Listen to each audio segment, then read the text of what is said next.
Hello. This is the 20th episode of the GRcade Twitchcast. I don't know what episode it is. This week I am joined by Doom as usual and Victor. Say hi, guys. Hello. Hello again. It's good to be back. That feels like a layoff. I was gonna just ask: is it the first one we've done this year? It is for me. I don't think any's been done since, is it? I think so.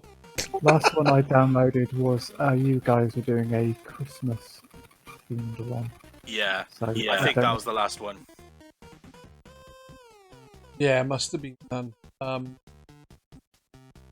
It must have been around Christmas time and none since. So at least, you know, we finally got here. I think I've been saying for like 3 weeks now, come on guys, let's do it. And then it's like, people have had lives and, you know, again, pouring real life from before me. It's not fair. It's as if I've got a baby on the way in a couple of weeks' time, you know? I know. Disgusting. Ugh. Oh, dear. Disgusting. What we were going to talk about this week, I believe, guys, was a couple of things. We're going to talk about Game of the Generation. This is going to be interesting because we were also going to talk about maybe some of the stuff upcoming this year, maybe some things we're looking forward to. For example, the PlayStation 5 and Xbox X Series, I think it's called. Even though I think the Xbox, Microsoft did say that it's not going to be called that, I think. That's not the real name, yeah. Yeah. It's going to be called the Sexy. And it's going to have doggy style. It's going to be the middle one. Horizontal shuffle will be the base one. And Standing 69 will be the best version. Yes. I don't know why, but yeah. So yeah, we're going to talk about that. And then we're going to talk about some delays. And then I believe Victor won't stick around because we talked about Pokémon. And he hasn't got much insight into it. He would rather listen than talk about that specific subject. Yeah, I have nothing to add, I'm afraid. I wish I did, but I don't. There's nothing to add 7, I'm afraid. Ah! Sorry. He's dead to me. I think I lost a lot of respect there, didn't I? Well, what little respect I had. Ad 7 is deader than Jawa. So, we'll start with Victor this week because I want to hear what your favorite game has been, or a couple of games over the last 10 years has been. It's really hard to pin it down and not be biased towards the ones I've just played. It's a bit fresh in the memory, but I was thinking about this earlier, and I certainly don't think it's the game of the generation by any means. But one of the best times I've had was with The Witness. So anyone who's read me gushing about The Witness on the forum will know that I absolutely love that, and I didn't expect to like it at all. When I saw the reviews, I didn't give two shits about it really. I was just like, how is that going to be in any way entertaining? And then a friend of mine who's really, you know, I really trust his opinions on games. He's like, you got to get it. And me and the wife played through it, and I think the fact we had this sort of shared playthrough, played it for about 120 odd hours or something in the end. Ooh. That's impressive. Yeah, we just loved it. It was so satisfying.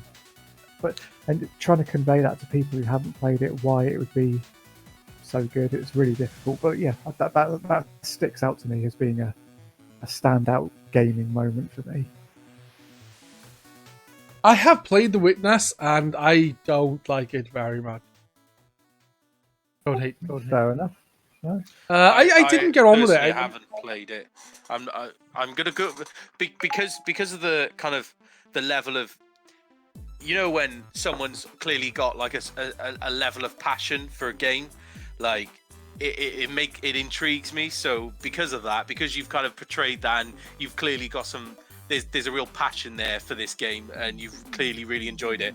You've made me want to Google it now, so I'm going to have a little look just to see what we're all about. The Witness is a puzzle game, but it's kind of got like an adventure feel to it, haven't it, really?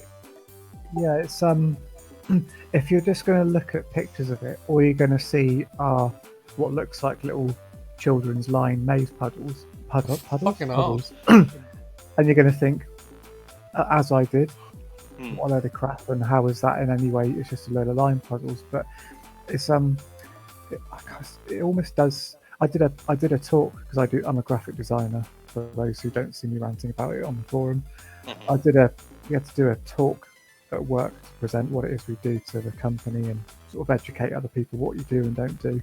And I used the witness as an example on how to basically teach someone a language without words or speech.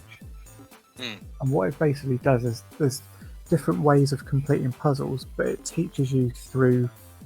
It's really hard to describe it. It teaches you through. It's this concept called safe failure, where your punishment in a game would normally be something like death, whereas in this game the punishment is no punishment, but it very carefully teaches you how to do a certain type of puzzle, which is recognised by a symbol, and then as you progress around, it's set on an island, as you progress around an island, these lessons you've learned, you can apply them to other puzzles, and then there's larger scale things, and it's very, very hard to describe why it's more than just a puzzle game. I absolutely loved it. There's certain moments which you'll spoil for yourself if you read too much on it, but there's certain moments where you just like, because like I say, we've playing it for hundreds of hours, and I think of maybe, say about 30 hours in, anyone who's played it a lot will know what I'm getting at. There's something which you suddenly twig that's been kind of staring you in the face the whole time of the game. It's just like, holy shit. And there's just like another layer to this game that you've just not even noticed. And as soon as you see it, it's like, this is for the whole time. This is incredible. Speaking of The Witness, like I said, I wasn't a big fan of it, but I wasn't a big fan of the guy's previous game. Did you like Braid? I did. Yeah. I didn't think it was amazing. I didn't, because I was really late to the party with an Xbox 360. I got it pretty much at the end of its life, so I just picked up a load of stuff. And one of the ones, because it wasn't available on the PlayStation at the time, was Braid, and I'd heard people rave about it. I really enjoyed it, and I finished it, and I got everything in it. But I didn't think it was as amazing as, I thought it was very, very clever, but I didn't think it was the greatest. I wouldn't go back and play through it all the way. I'd probably pick it up again for a little play, but The Witness, if somebody could wipe my memory, I'd happily have it done. Like Holly and Red Dwarf, I'd happily have it done and play through that again. But I know too much. I've learned too much, and it wouldn't be the same to play it again. No, I guess, the fun is in learning how the puzzles work. Like, I've heard some people use some videos for some stuff. I've heard about people doing it then, and then they've come into later puzzles, and because they haven't learned how to do the earlier ones, they then can't do the later ones very well or at all. That is exactly it, because it's every puzzle is a little lesson, whether you realise it or not. And if anybody cheats at any point or looks up any hints, the process of learning why something works, you haven't learned it. You think, oh, okay, I think I get this, and later on, there's the end. There's several ways you can finish it. But one of the things there's a video of it on my YouTube if you fancy looking. It's called. Or your YouTube channel. Yeah, the final puzzle. The final puzzle, and you can only get to it once you've basically. Your YouTube channel is called The Final Puzzle. No, I'm talking about the puzzle and The Witness. Oh, sorry. I can't actually remember what my channel is called. I change it every 5 minutes. But it's a timed puzzle set to 2 pieces of classical music, which sounds really pretentious and wanky. But because you've not had any music in the entire game, you're like, oh, this is interesting, and you don't realise until you try this that the timing of this music is the timing you've got to complete these puzzles, and they're all randomly generated, and if you try and pause the game, it stops it. So you have to know these rules. If you don't know them, you're not going to be able to do this thing. And it's really telling when people get to this, they flat out can't do it. It's like you can tell the people that cheated or didn't learn, I should say. Good. Are you a big fan of puzzle games in general, or is it just something about The Witness generally? Yeah, I really enjoy them. The thing is, I don't really play that many. I tend to bounce off them quite a bit because they've got to have that little certain something that you can't quite put your finger on. But a lot of ones I just don't bother. Have you heard of Baba Is You? I have viewed it, and I've viewed it's supposed to be brilliant. But after I bought the game, and then people were like, "Oh, it's a great puzzle game." I was like, and then I've never played it. Yeah, that's another one. It's so clever. Me and the wife are playing that one as well. That's another one. If you look up solutions, you're not really going to understand why something works. I don't know if you're familiar with the game. I'm getting a bit off topic here, but the game, you push words around, and the Baba Is You. So there's always something is you. So whatever you is you, and you can push the words around. You can basically change the rules of what's on the screen by rearranging the words. So you could turn yourself into something, or you could make it so that when you die, you spawn something, and so on. It's so clever. I mean, it's bastard hard, but it's so clever. I've not, like I said, I've not played it. I'm not a massive puzzle playing person. I don't get me wrong. I like Tetris and stuff, but not as far as it goes. And anything that involves colors is more of a struggle. I'm colorblind. Like Puyo Puyo, playing that and playing it slower than everyone else, so the chance of me winning is extremely slim when you play like a competitive player. It turns out that I've got The Witness as part of Xbox Live Gold, so it must have been something I claimed. So I'm actually installing it because you've made a very compelling argument for it. So I'm going to install it and I'm going to have a go, because I don't play a lot of puzzle games, but when I get into them, I tend to get into them quite hardcore. So I'm going to give it. I'll give it a go. See how we go. That's great. I really hope you enjoy it. And also, it's almost to not think of it like a puzzle game. Think of it like a bit of an exploration. You're exploring the environment. It's got puzzles, which are your key to progressing. But yeah, I can't stress enough. Don't look up solutions, because everything you need to know how to do something, it shows you. If you end up in an area where something doesn't make sense, go off somewhere else and then come back to it, because you will know later on. Okay, cool. I'm looking forward to giving it a go. Yeah, see, the thing is it sounds interesting, but I can't do it. I can't. I haven't got the patience. It's like when it comes to games like Dark, apart from them being shit, I just haven't got the patience. I don't like repeating things over and over and over and over and over and over again. And over and over and over again. It bothers me, it bugs me, it bothers my piss. It's too repetitive and I get bored. I'm that kind of person. You like to be constantly moving forward, like? Yeah, I guess so. There's nothing wrong with that. Are there any other games that stick out over the last decade other than The Witness? Again, it's recent ones. I know Doom will like this one. Red Dead Redemption 2. I thought The Witness came out about 2015. Yeah, this is.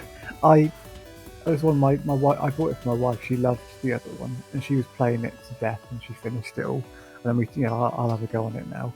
And when I first started playing it, maybe the first couple of hours, like, I don't really like this. I mean, it looks fantastic, but this wasn't quite what I was hoping. But by the end of it, amazing. The story got me. I mean, it's very rare that a story gets me in games these days. I could finish a game and not be able to tell you what the hell the main character was called. But this one, I could tell you who everybody was in that game, what they did, where they were. It stuck with me like a film. Yeah. What game was that again? Red Dead. Red Dead Redemption 2 or 1? Yeah. 2. I have yet to play 2. Simple reason, I didn't finish 1. I didn't see the point in playing 2. It's a stunning achievement. I mean, whether you find it, some people just find it really boring. Other people just get completely into it and think it's fantastic. I don't think there's any real middle ground with that game. It's a love it or hate it type of game. So some people would give it as game of the year and then completely forget that they've done that. I don't know who that person would be, but yeah, it's one of those games that seems to do that to people. I'm not quite sure. So yes, but I can't deny that it's an achievement in terms of what can be done on this generation of consoles. Like, there is no denying that it's an achievement, and it's showing off what they've been able to do this generation. Yeah, and you know, like you said, it's I think all Rockstar games are like that, though. It's you either love them or hate them. Yeah, it's a tricky one, but yeah, yeah, I don't know. I mean, like I say, it's a technical. Don't use the word masterpiece because I don't. Maybe that's a bit of a Marvel? Strong term. Yeah, technical. Yeah, it is. Yeah, it's definitely technical feat. Yeah. Technically pretty good. Yeah. So, I get what you're saying. That's cool. It's cool. But Yeah. those just stick in the mind. I mean, they're just the recent ones. I mean, if I was to look at a list of the games I've played in the last 10 years, I could probably pluck out 30 of them that I think are incredible. It's so hard to remember because there's been just such a good run of games. A decade is a long time. Yeah, for anything, but it games is. especially. I can't remember. What was it about Red Dead Redemption 2 that you put above Red Dead Redemption if you played Red Dead Redemption? Was it the pause testing? I didn't even notice. I only know about that because it's a bit of a running joke, isn't it? I didn't notice anything like that. I just got totally into the. I totally got enamored with the main character, which really doesn't happen very often. Normally, I just don't give a shit. And a thing finishes and going, well, that was that. The game was great, but I couldn't tell you who anybody was. But this one, like I say, it was like watching a great film. Do you like Western films then, like Good, Bad, Ugly, No. The Bad, Ugly, Fistful of Dollars, that kind of thing? No, I'm not really into them. I wish I was. Every time I stick one on, I go, oh, yeah, great. And then I end up getting quite bored. I did like Westworld, as in... Westworld's very good. The show, The first series of Westworld. Yeah. The first series of that was absolutely fantastic. I haven't seen the film of that either. I've seen a couple of episodes of the first season, and then I was like, yeah, I'm okay.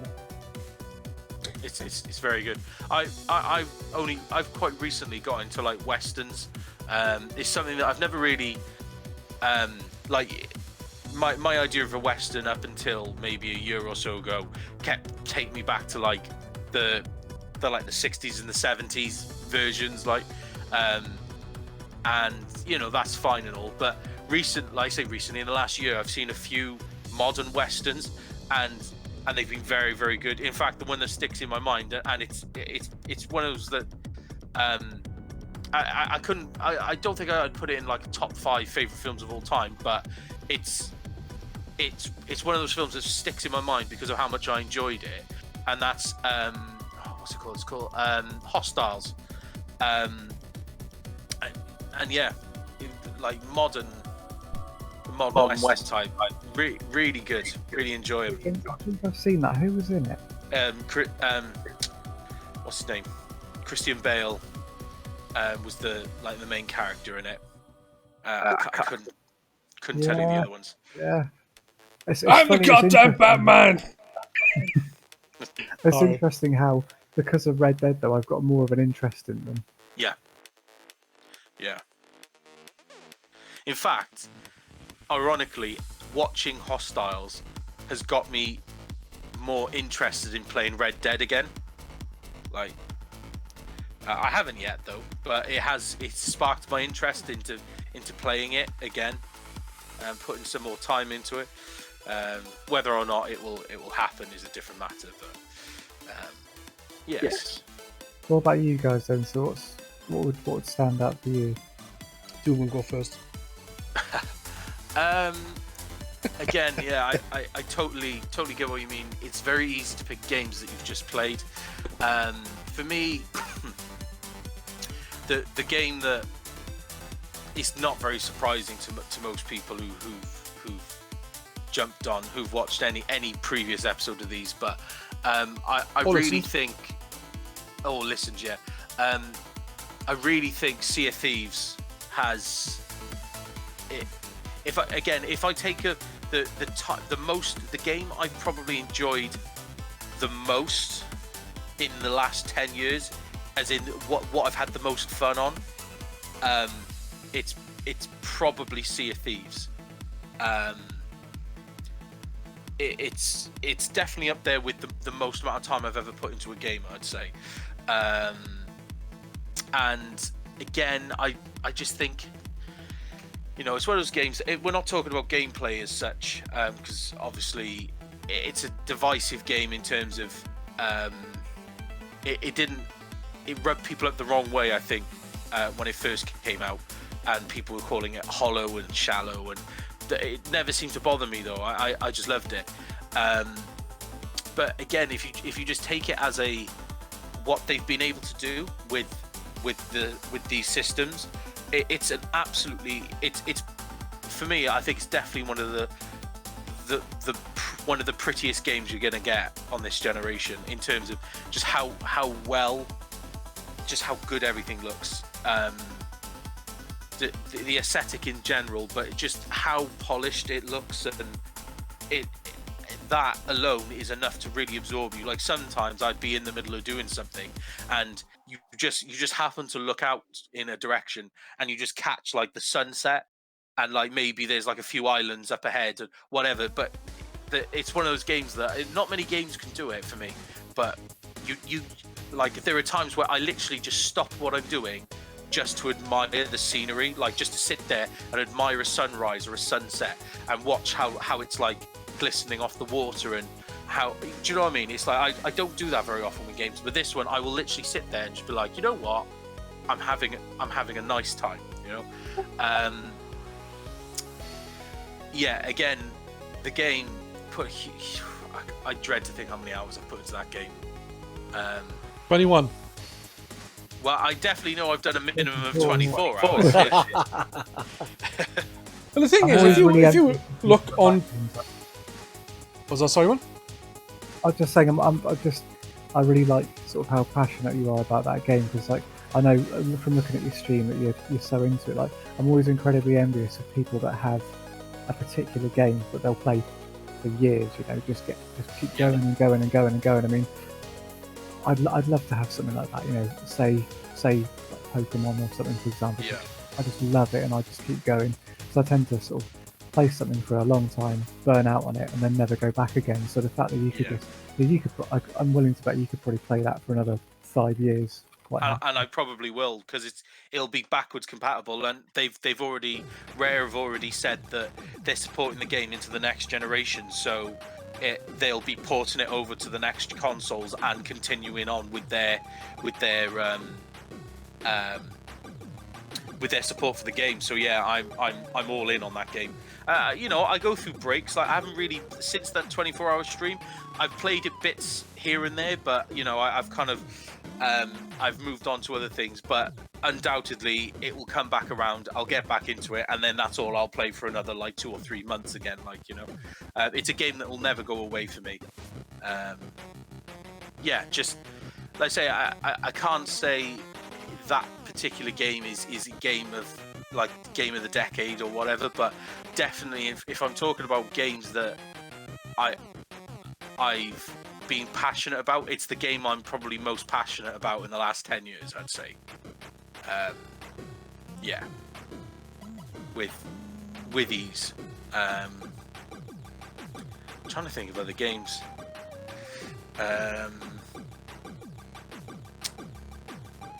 I would say the Game of the Millennium.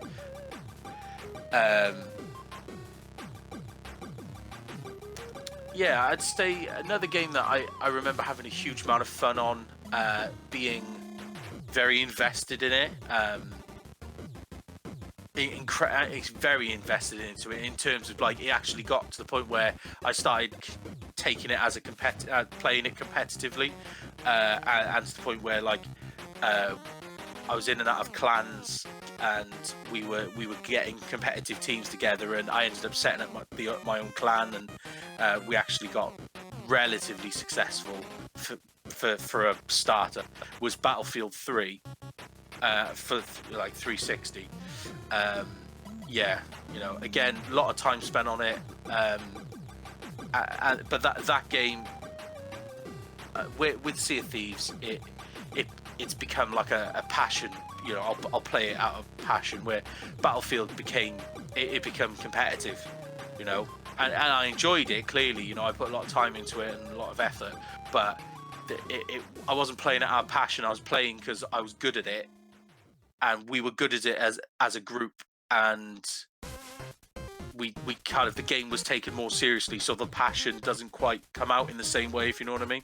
But I can't deny that's another game that I've had a lot of enjoyment on, a lot of good memories from it,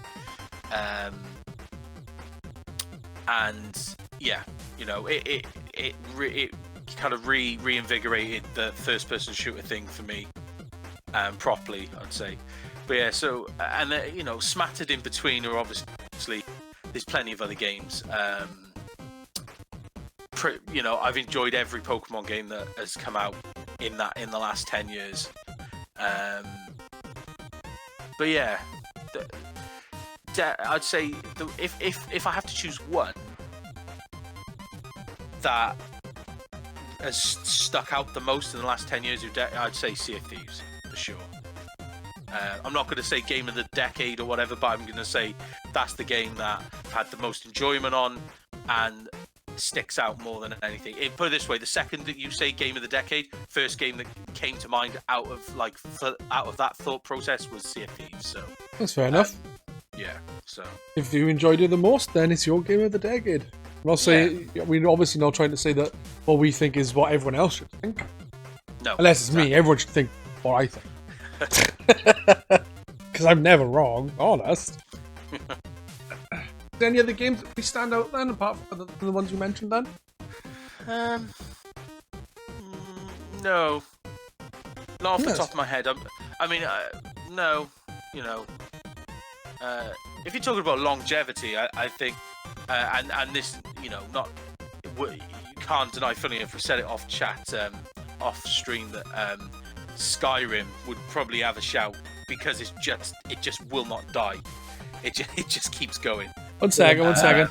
I was going to say that Zool and Bubsy didn't come out in this decade, but they are, I believe, there's at least one, maybe two new Bubsy games that came out on Steam, I think Switch, in the last couple of years.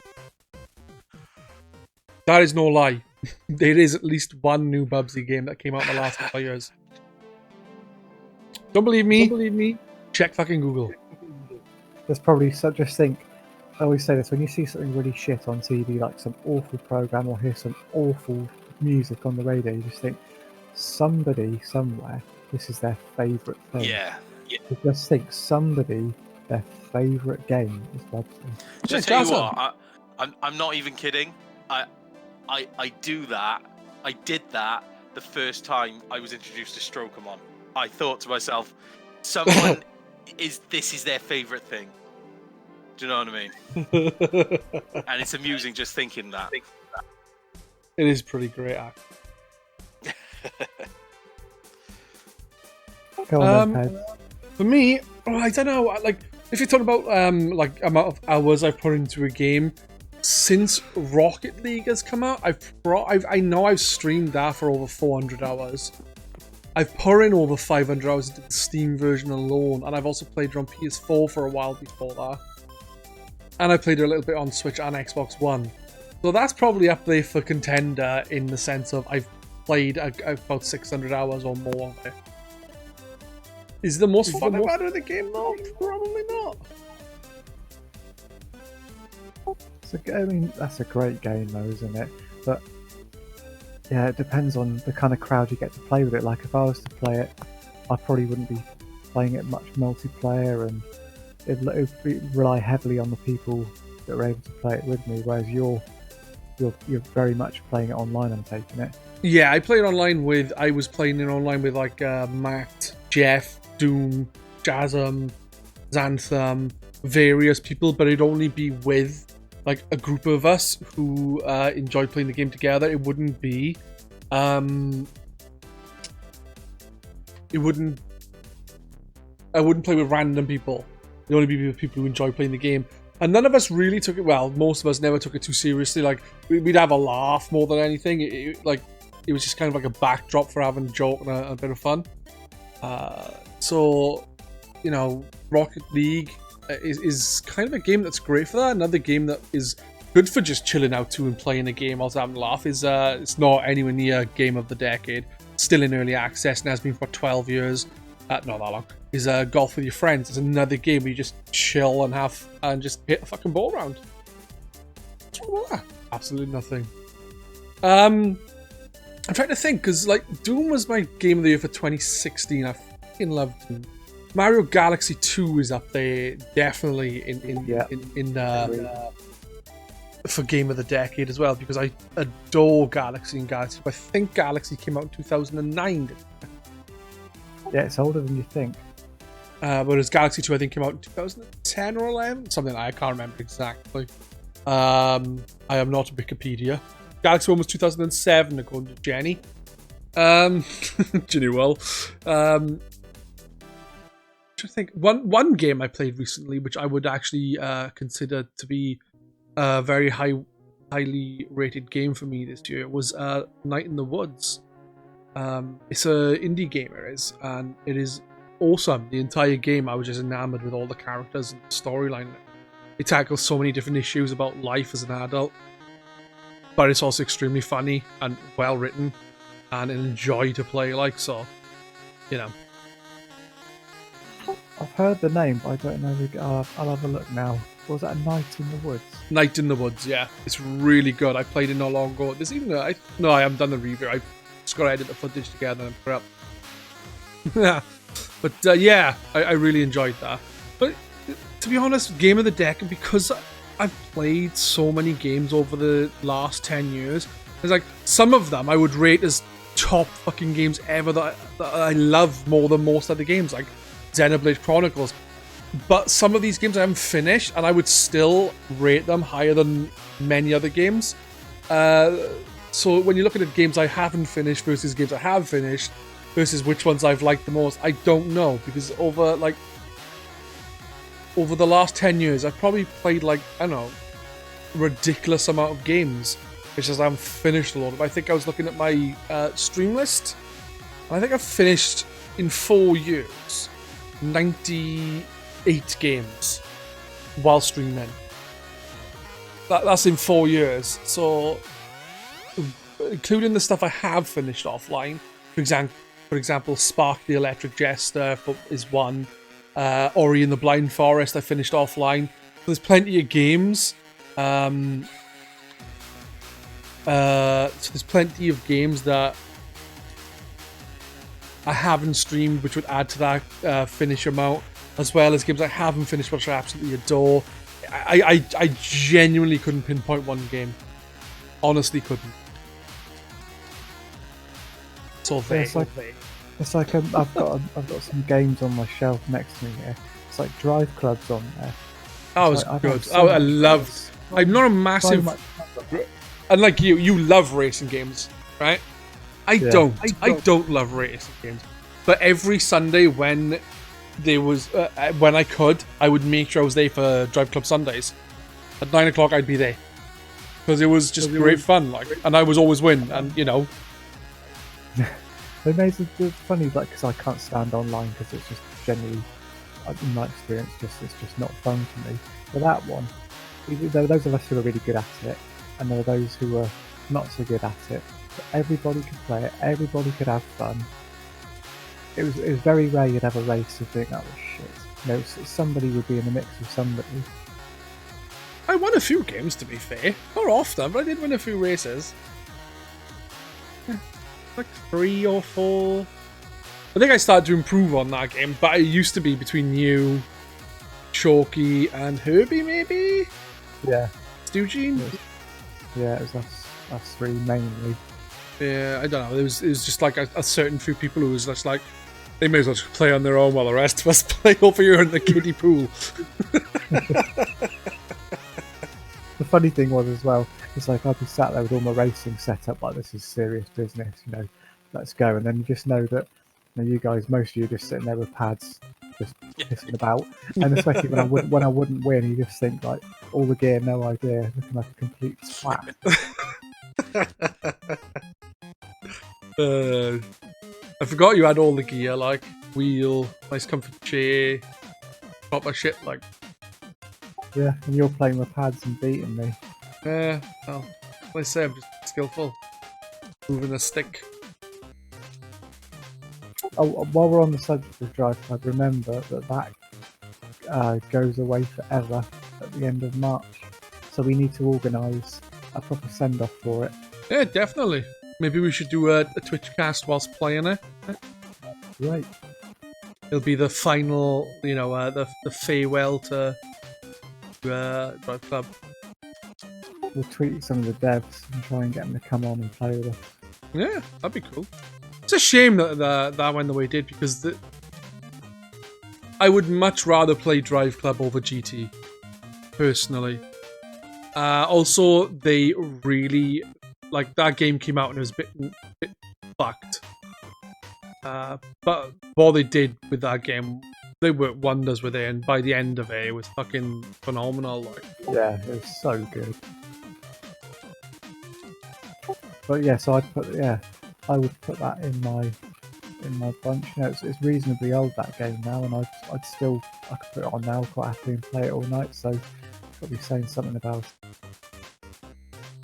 it. Well, we'll skip. We'll leave Game of the Year, Game of the Decade. I was going to Game of the Generation, but that'll be the end of the year. What I was wondering, guys, is there anything like, we'll do this in one section. Is there anything you're particularly looking forward to this year and for the next decade? Like, what do you think is going to happen with the console? Do you think by 2030 we're going to have like a new set, like even like the PS6? By the end of the year, we supposedly get the PlayStation 5 and the Xbox X series. So there's going to be a lot going to happen over the next decade, probably. Do you think we're going to have electric in the UK by 2030 to be able to play games? Not in Wales. I forgot you're in Wales as well. Yeah, that reminds me. Can I have the internet tomorrow, please?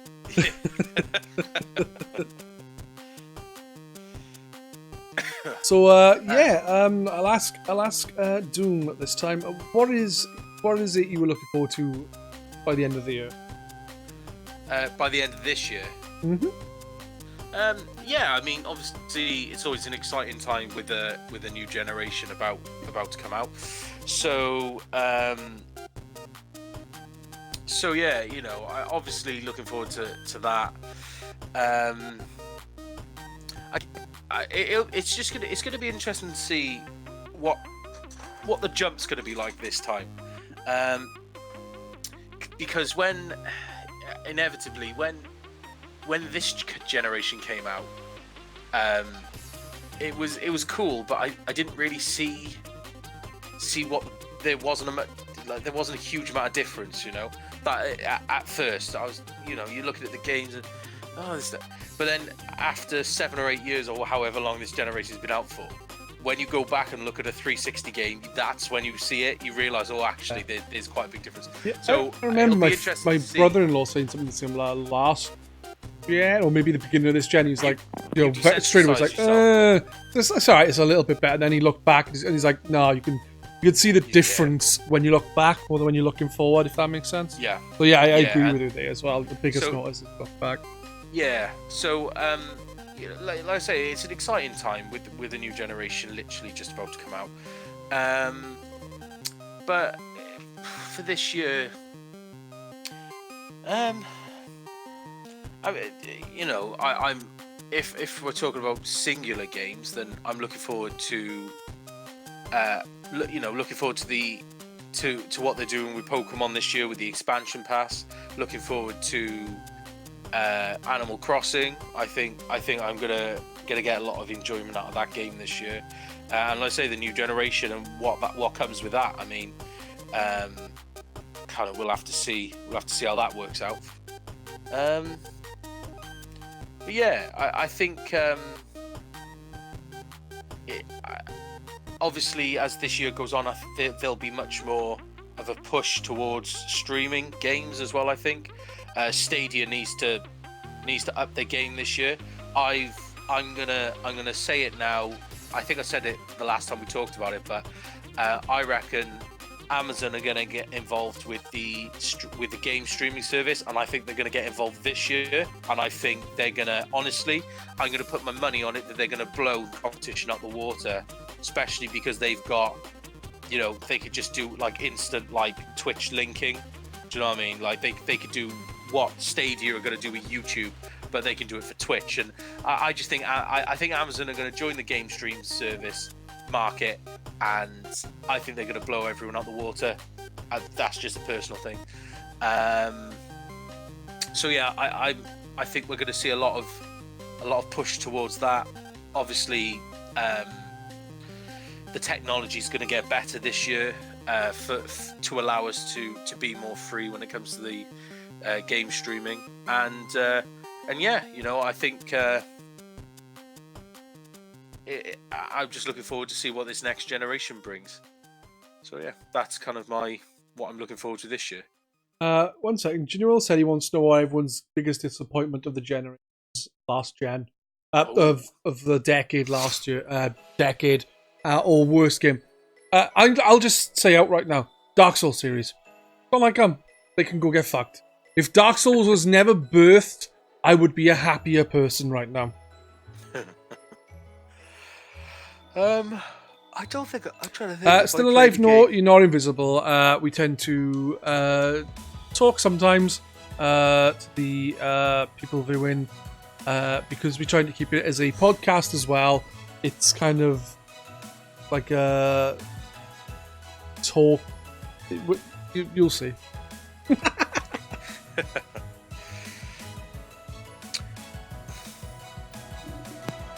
I'm serious as well. Dark Souls didn't exist, I'd be a happier person. If only From Software made good games again, like Ninja Blade. I like that.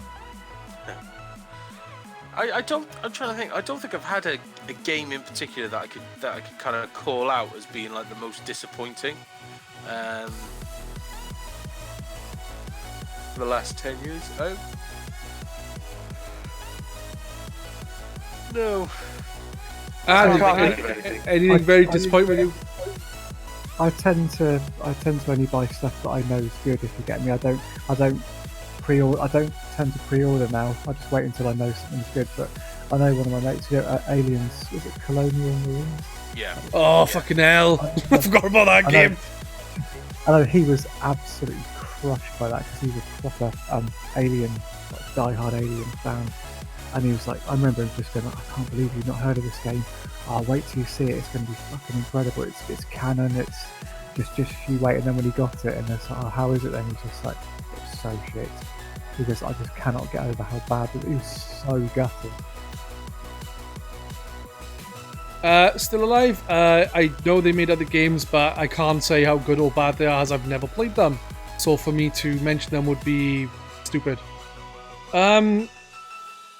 Because again, I haven't played them. So what are you looking forward to in the coming year, Victor? I don't know.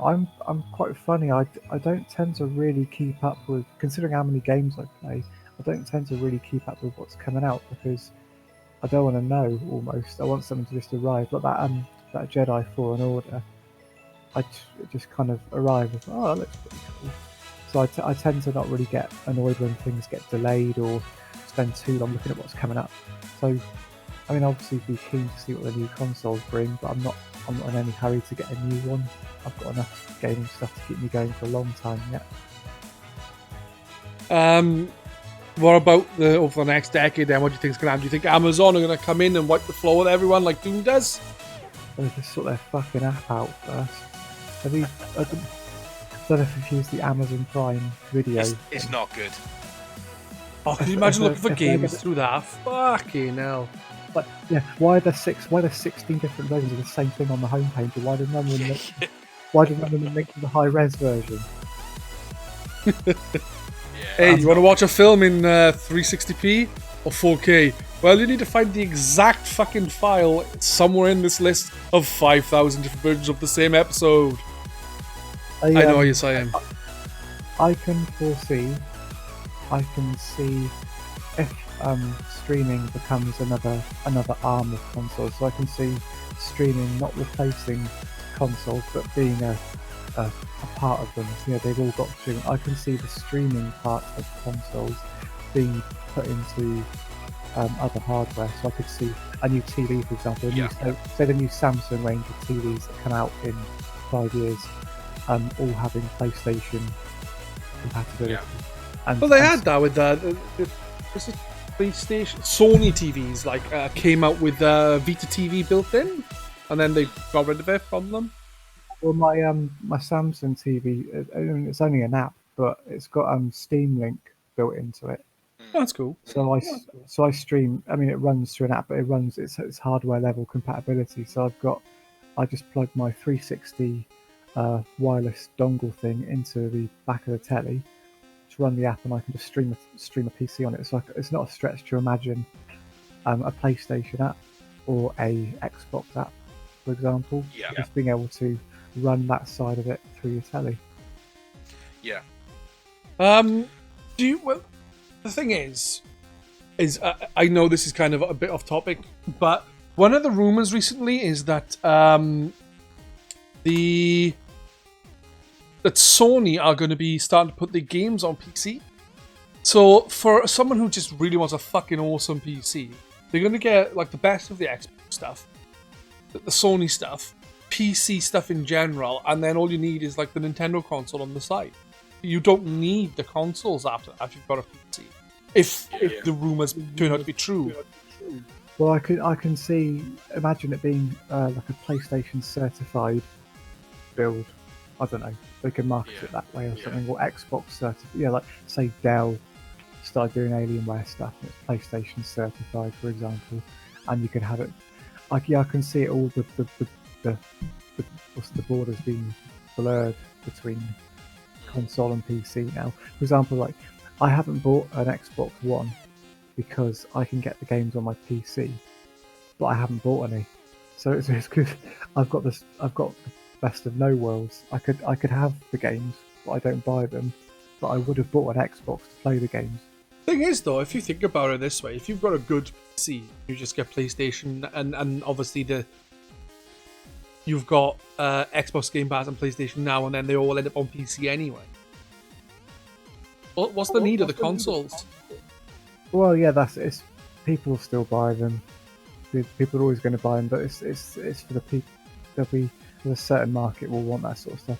I can see a Demon's Souls remake launching on PC at the same time as PlayStation 5, and people losing their fucking minds over it. That'd be the perfect thing, because people have been clamouring for a remake of that for so long. That'd be the perfect thing to get people on board PlayStation stuff on PC. But if you to get other people on board, I wouldn't be getting on board. I'd be like, fuck you. Then again, if Matt ends up getting, I'll enjoy watching him stream. I like watching Matt stream Dark Souls 2 and Bloodborne, even though I had to get ice cream and he never fucking forgives me for it. My children wanted ice cream. He was on the final boss of the game, the proper true ending boss. And then I had to go outside, and I come back, and he's like, "Hey, Francis, how cool!" I was like, "I had to get ice cream." I should have just said yes. It was really cool. Yeah, I'll take it.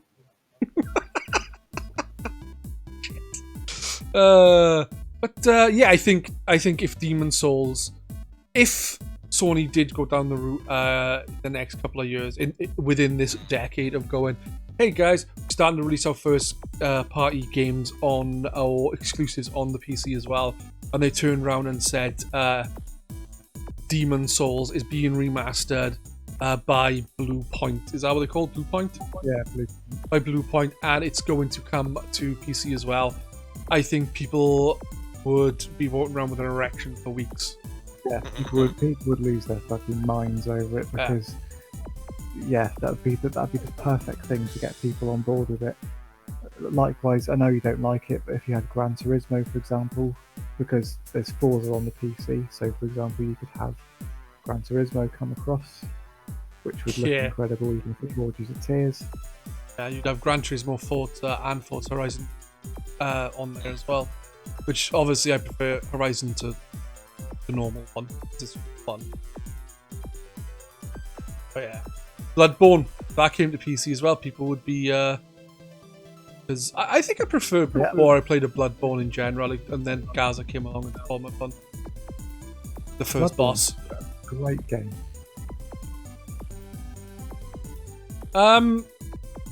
So we are thinking basically that Amazon will get into the market with a streaming service like Google Stadia, but hopefully better.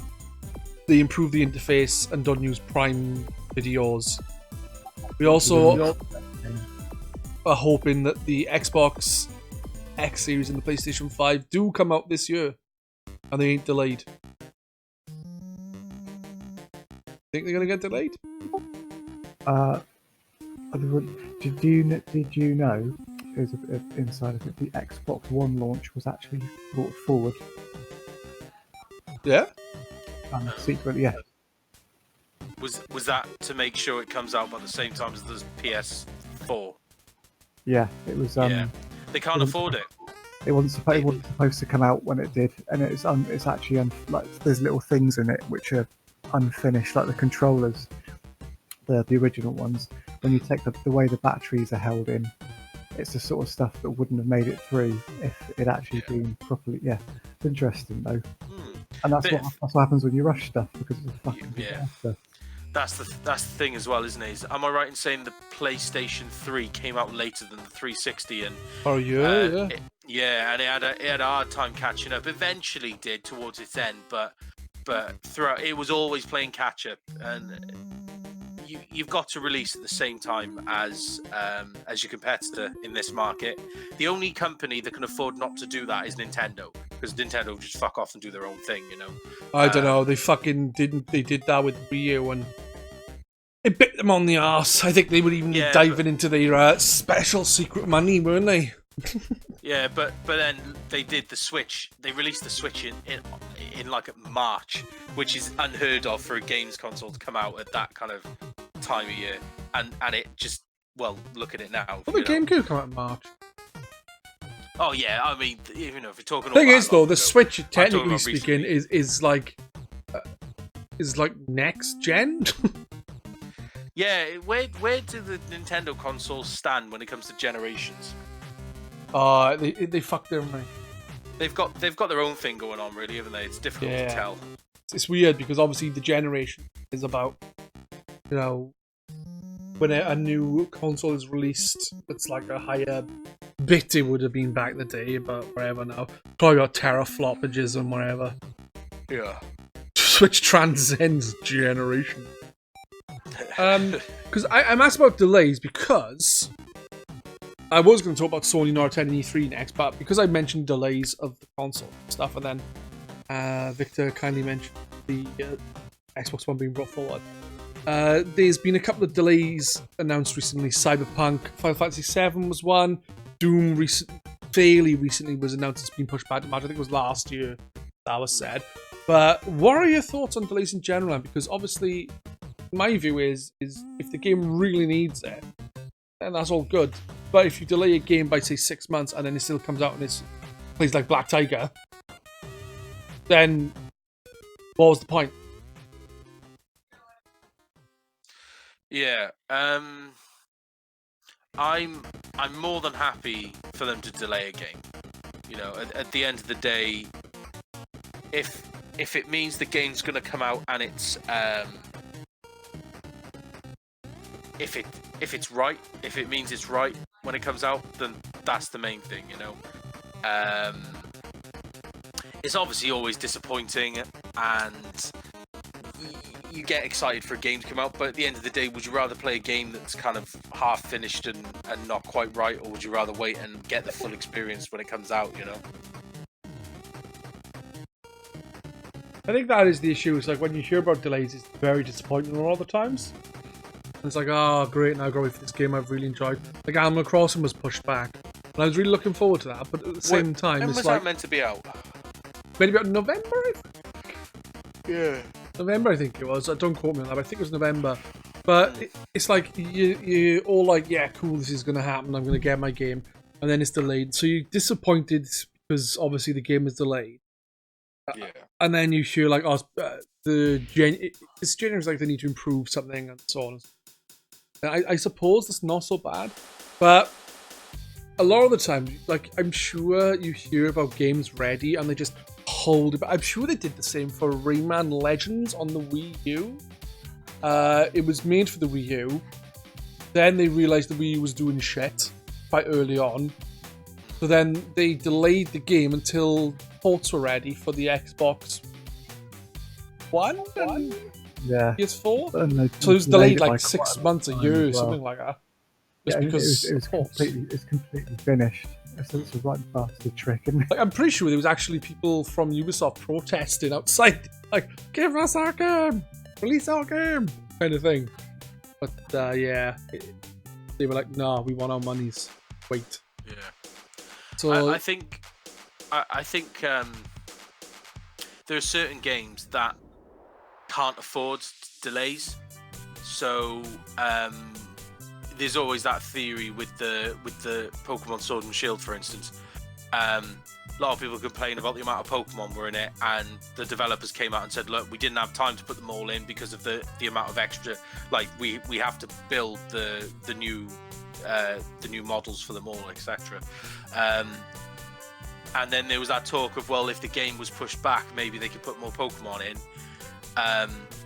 There's certain games where that is just not an option. If, like Pokemon, it comes out, like when you say it's coming out, it comes out. There's certain games that they can't afford to push back because of the sheer level of hype they bring, I think. You know, I don't think you'd ever see a Call of Duty pushed back by 6 months. By no means. It's never going to happen. the thing is, though, is if it needs to be delayed, then it should. It should be, but that's what I mean. Is there's certain games where no matter how bad the condition is, well, you know, providing it's not an absolute atrocity, the game will, like, there's certain games that will always be released when they say they will be released, regardless. Yeah, of and the issue is people should not buy them. I think it was it Modern Warfare 2? I know this is an old one, but people were fucking lambasting the game. Oh, they're not giving us dedicated servers. And then there was this massive, I think it was Steam, like Steam group not buying Modern Warfare 2. And then someone went on the fucking group and everyone in that group was playing Modern Warfare 2. Yeah, they know they can boycott Modern Warfare, and then you guess it was like now playing Modern Warfare. Yeah. It's stupid. If you're gonna, the companies are gonna know they could take the piss and not delay shit because they know people are just gonna go, all right, I'll eat your ass and I'll buy the game. They'll even eat their ass while they buy the game. That's how kind the customers are. It's stupid, and unfortunately, I don't think anything will ever change because it's so stupid. Well, to go back to what we talked about, like look at Drive Club. That was supposed to be a PS4 launch title, and then got delayed, and they'd already announced that it was going to be free with PlayStation Plus, and then they kind of backtracked a bit and said, oh, actually, it's going to be like a cut down version, and that got delayed, and eventually it was like, this is coming out. I don't give a fuck what state it's in, it's coming out, and that's what he ended up with, and it ended up killing the studio. He ended up with a great game, but you know, it should have just not announced it so quickly. Yeah. And just what, you know, is this going to be in any fit state to release within the year? No, or don't announce it. Yeah. So that's the trouble. I think that's the trouble, isn't it? As well, is the second that you announce your game's coming out, like at this date, it puts the studio, the developers, everyone involved in the game under that kind of pressure. And you know, you hear about these stories about developers who they don't see their families for days on end, and you know, I think Ubisoft and Activision are quite, you know, they've been known for being quite bad at that, aren't they? where I think they put so much pressure on the developers. I Like, don't know about Ubisoft. I genuinely maybe not don't. Ubisoft. I think Activision are pretty bad for it. I think Rockstar are Yeah. fucking awful for it. Yeah, I think Rockstar are one of the worst companies to be working for from the sound. Like else bollocks looking perfect. But otherwise, yeah, you know, and that's the trouble, is because they come out, they say our game will be out this time, and then they turn to the to the guys developing it, and go, you've got no options. That game must be out at that time because we've just said it. You will get that game up to scratch at that time, and at that point, then they don't care. They don't care what comes with that. If it means the game's out, that's that. But yeah, you know, you hear a lot of these horror stories about the way that they treat developers and that, and it ain't good. And you know, I think there needs to be some form of, I don't know if it's a regulatory body that you need, or you need something like that though to hold these publishers accountable for these things. Do you know what I mean? yeah. Like, Something if they announce, like, I don't know how it would work, but let's just say they say a game's coming out at this point, then that whatever body is looking after is watching over them. They monitor the way that game's being made, and if they could see, I don't know how it would work, but if they could see that they're announcing the game will be out at this point, and the body kind of looks at the current development and decides that no, that's not of the interest of the developers in terms of their well-being, then it should go through them first. Do you know what I mean? And then if they think, no, you know what, no, you'll be putting too much pressure on them, they just go, no, change the date. And I mean, do that before they announce it. It has to go through them first. Do you know what I mean? And if they decide, no, it's not done, then do you know what I mean? Do you imagine all the like? Oh, it'd be awesome. I hate. I'm afraid I have to go in a second, but that's just made me think of in Formula One, as in the actual sport of Formula One, to stop them working the mechanics and that to the bone, because there's like 22 races. You know, to make sure they actually see their families and stuff. They have like a mandated set of hours that they work, and they basically get like effectively tokens that they can spend on stuff, but they're strictly regulated, and it's like, no, they are not working now. They are not allowed to come in and touch that car for 8 hours. Yeah, you're not allowed to do them. So what you could do, if you had something, you could like an opt-in, so you could say this game was like a Peggy thing. You could say this game was ethically, just for argument's sake. This game was made under ethically certified conditions, and then you get people going, well, I'm buying that because these people signed up for this thing to be regulated, and I know the people didn't have deaths in their family because of this bloody game. And think of the grand scheme of things, maybe it won't make certain developers lose a lot of sales, but I think, for instance, like Rockstar, we're talking about them, they're a bit notorious for the way they treat their developers. It will impact their sales. It might not impact it to the point where they're worried, but at the end of the day, money talks in this industry. So if they can see that they're not getting the full potential out of that game, maybe it'll make them change. Yeah, the issue you have is are they losing more money by better work practices, or they're losing more money by a few sales lost? If they're losing more money by doing better work practices, there's no fucking chance they're going to turn around and say, let's treat our staff better. They're going to say, let's treat our staff like shit and carry on raking in the cash.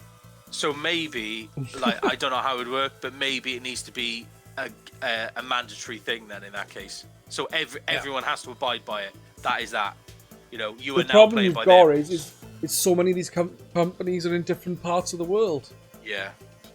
And you've got different companies, different regulations, different... Like... Then again, like, talking about F1, the cars are developed all over the place. Do you know what I mean? So, you get a lot of teams that are based in the UK.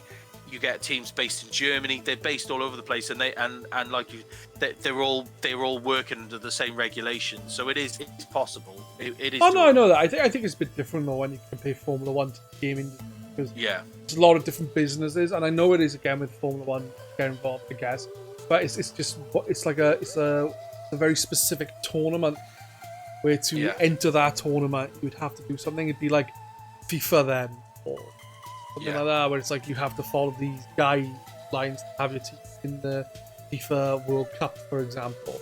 I can't see it being a thing like that with games unless a lot of things change, especially because people are developing games in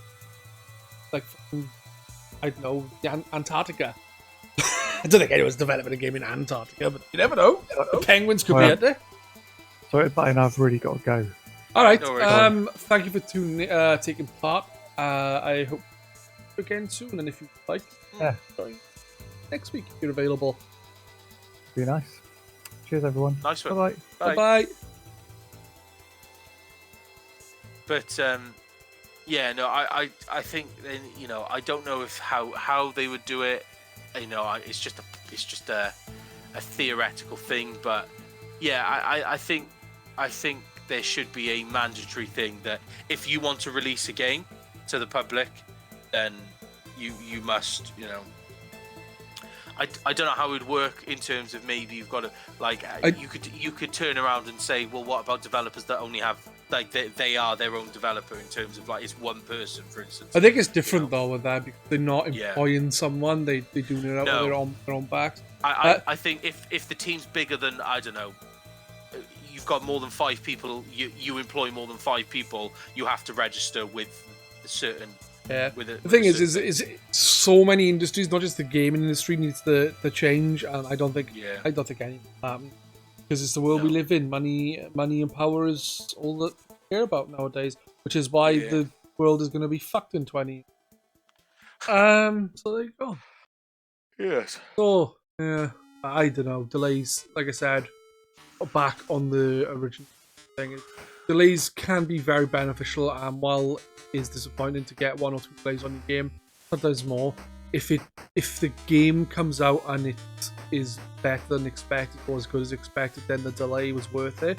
If it comes out and it's still a goddamn fucking mess, then what was the point? They may as well have released it in a mess. Yeah. But obviously it would be less of a mess, I don't know. It's tricky.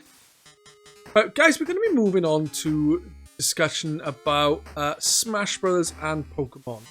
I know some of you like Smash Brothers and Pokemon, so I was curious to see if any of you would like to join soon with me and Dean to talk about Smash Brothers and Pokemon.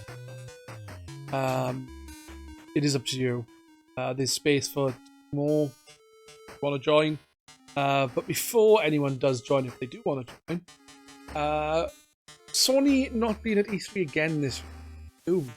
Yes. I know you're not really that you don't really care that much about Sony because you're not into the Sony game, the PlayStation really. I'm more of I like all of the stuff, but I'll play anything as long as it's fucking good.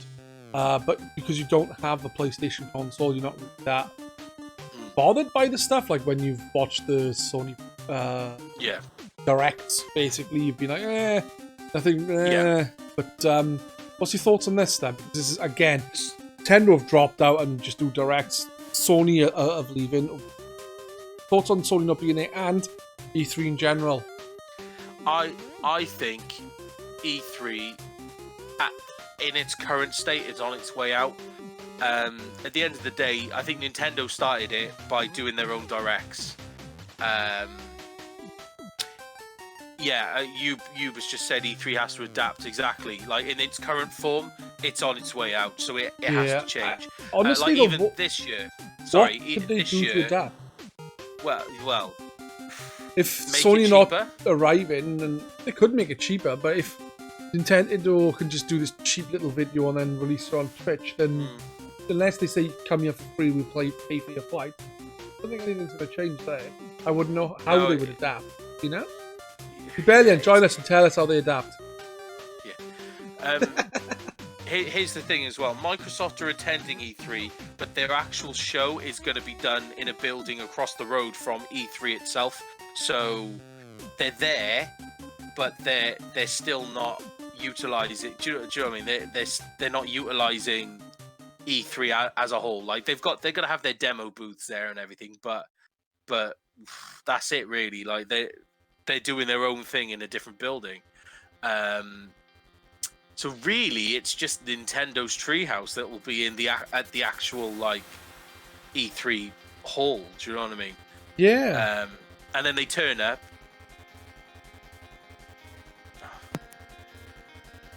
So the thing is, you've got like Microsoft doing their own thing in the Xbox Dome, wherever they call it.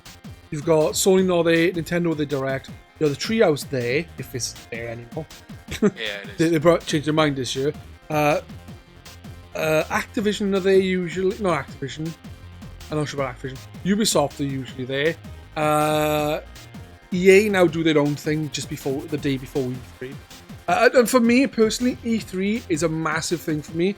It's so I am always more interested. I've always been really into E3. Like I would visit a friend from like for the last 20 years or whatever. If it's been that long, where I would go to my friend's house and watch it. And for me, E3 was a big fucking deal. And while I'm interested in Direct, at the same time, it's not, for me personally, it's not the same. It's not the same fucking thing. Seeing Miyamoto walk out with a fucking Hylian sword and shield, well, the Master Sword and the Hylian shield, was so much cooler than a Direct going, yeah. That's me clicking my fingers. Exactly. I think honestly, I think a lot of it just comes down to the cost and the effort they've got to put into it. Like you said, at the end of the day, why would they spend? I mean, they must spend. I'm gonna guess in terms of having to hire the halls and then hire staff and everything.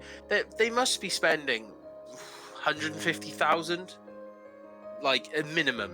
Like it's costing them a couple $100,000, I would say, to put these things on.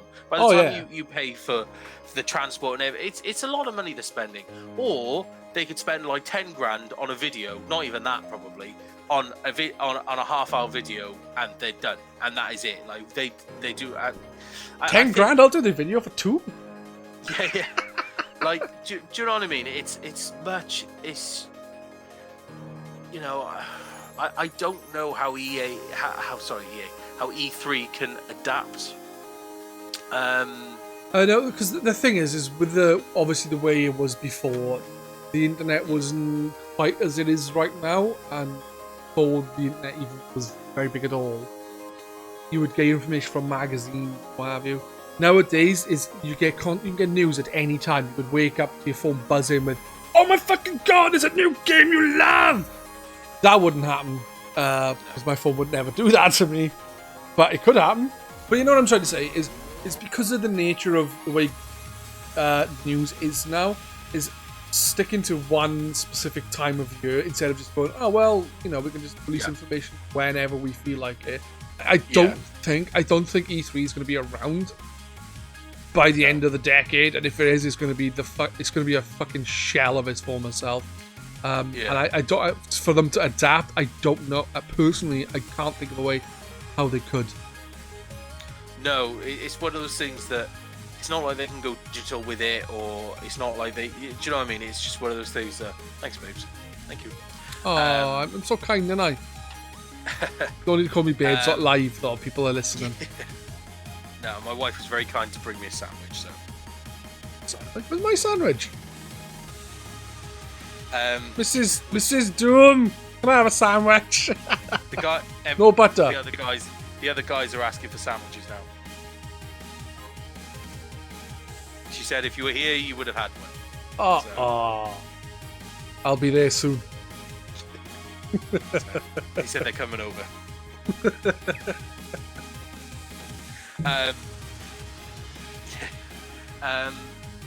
But yeah, no, I think E3's like you say, because companies announce stuff throughout the whole year. Do you know what I mean? It's just that's that,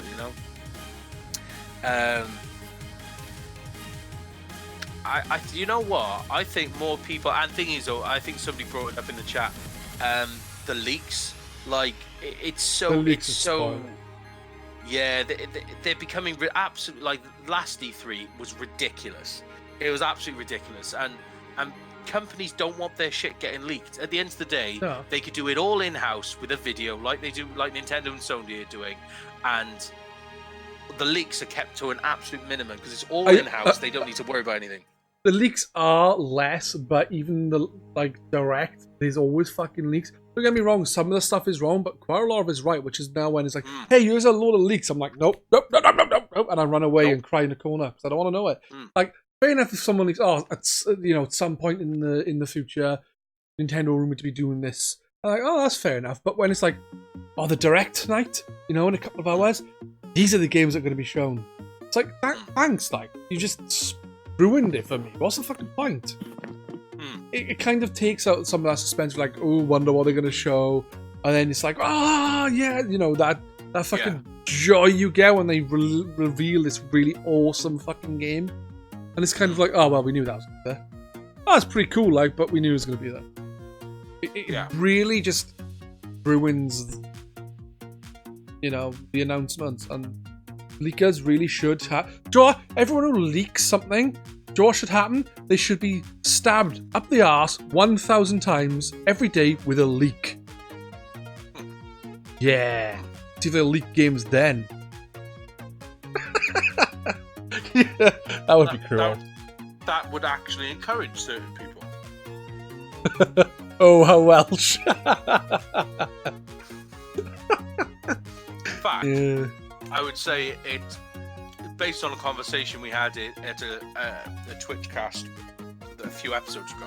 The kind of person that would enjoy that is the kind of person that would enjoy Sonic 06. Jasm. Because remember I said a few episodes ago, I said the kind of person who enjoys Sonic 06 is the kind of person who's also into like hardcore bondage and stuff, so yeah. That's a punishment only Pedz could think of. Fair enough. But no, I think E3 is going to be very disappointing this year then. Hello, Pasties. I think it's the first person I said hello to. It's that habit, like, try not to... I like to interact with the chat, but I only pick up bits and stuff, because if we talk about every single message chat say, just to let people know, then the podcast goes from 3 hours to about 7. And I don't think anyone is going to want to listen that long, because we aren't that cool, or sexy, or knowledgeable. Speak for yourself. No, I'm speaking for you. But no, I think E3 is gonna fade. I think I just genuinely find disappointing. Like, I used to enjoy going around with my friends, or even around you, sitting down, watching E3. It was just something I thought was really cool, but now it's getting to the point of like, doesn't need to be a thing anymore. It's a point in like, no, change. No, I'm not averse to change, but some things were just.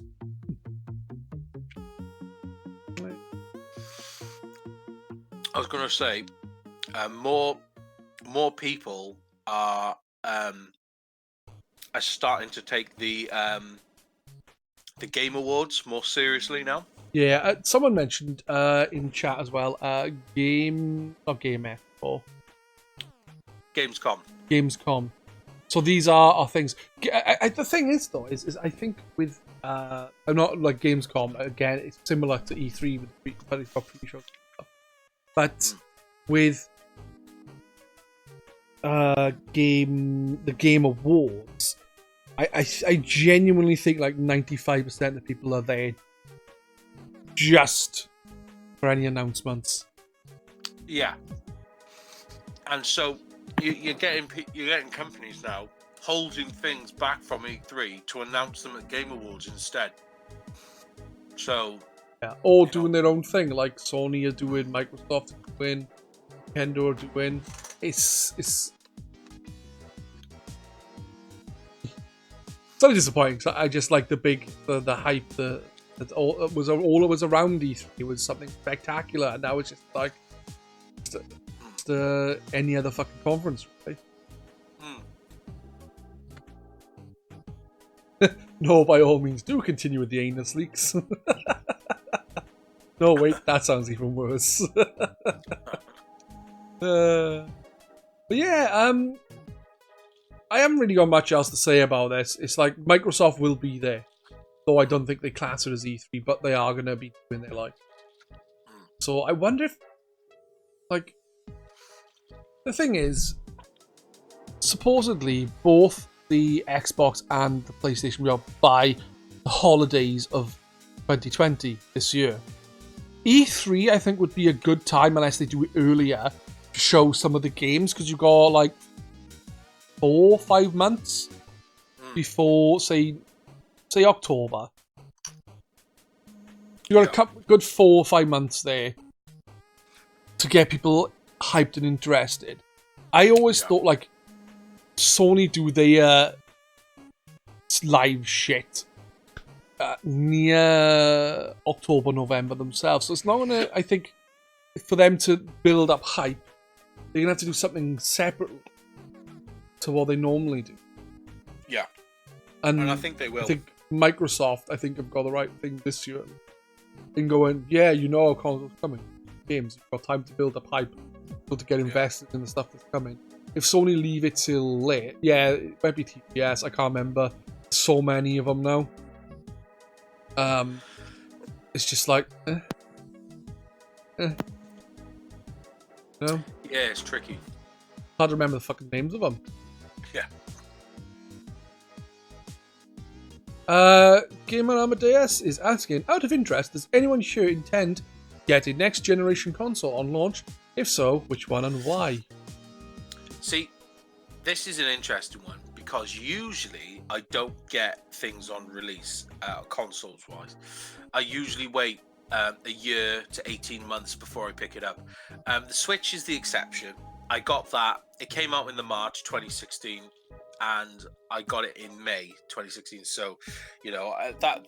Other than that, most consoles, it's a year to. Oh no, I'm good. Thanks, babes. Sorry. I just got offered another sandwich then. So. I love it. But yeah, so usually I don't. But Microsoft in particular will. Oh, well, put it this way: whatever, I'll be getting the next Microsoft console because I'm Xbox through and through when it comes to between them and Sony. But what has made things interesting is the way that Microsoft is selling their Xboxes. They currently do it with this current lineup of Xboxes, but they'll be doing it with the next ones, and that's their pay monthly schemes, which they're fulfilled through game, but it's Microsoft that put them on. So, I'm gonna do that. I'm gonna invest in game. They like to go bankrupt, so I might get a console for free. Well, it's just fulfilled by them. They're the ones right. But so Microsoft are the ones actually who put it on. So basically, what they're offering at the moment, it's a 2-year contract basically. So for instance, they do for the Xbox One X, they are offering the console and Game Pass Ultimate for 2 years at £26 a month, right? So. Put it this way, it works out cheaper to do that than it does to buy the console and have Game Pass Ultimate for 2 years. It's cheaper than buying them outright. So if you were to go out and buy the console and 2 years of Game Pass outright, you'd be spending more than just paying £26 a month for 2 years. And you've got it on a 2-year contract, and then once it's done, that's it. You're done, type thing. And it's expected that the next generation consoles will come out, and it'll be a £30 a month payment thing. So it'll be a 2-year contract at £30 a month, and that will pay for your Game Pass Ultimate, which is going to be $14.99 a month anyway. So for an extra 15 quid, you're getting the new system. I think it's a really interesting way. Like I say, I mean, I guess in some way they're losing money. I mean, or they're definitely not gaining much money on the systems. But what they're doing is then I don't think Microsoft are interested so much in making money off their consoles. It's not where they make their money. They make their money off accessories and the games, I guess, you know. So they just all companies, to be honest. Yeah. So they're more interested in getting you on the ladder. They don't care if they make a loss on these consoles, you know.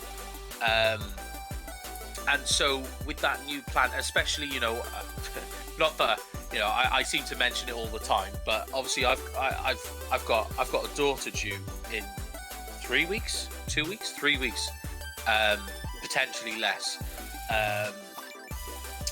I'm not going to have, like, even if I wait 18 months, it makes no difference. I doubt I'm going to have, you know, £400, £500, £600 to be able to, you know, plus games on top of that. So yeah, you know, 500-600 quid, say, to be able to blow on a new console, plus games, plus whatever else I'm going to need to buy. But what I can afford is 30 quid a month, you know, which gives me, you know, 2 years. You know, that's it. You're covered. You're good. I can afford that because it's just paying £15 a month more than what I'll be paying for my Game Pass Ultimate anyway. You know, really, it's a very, very enticing way of getting on, and that might encourage me to get it earlier than 18 months. Because why wouldn't I?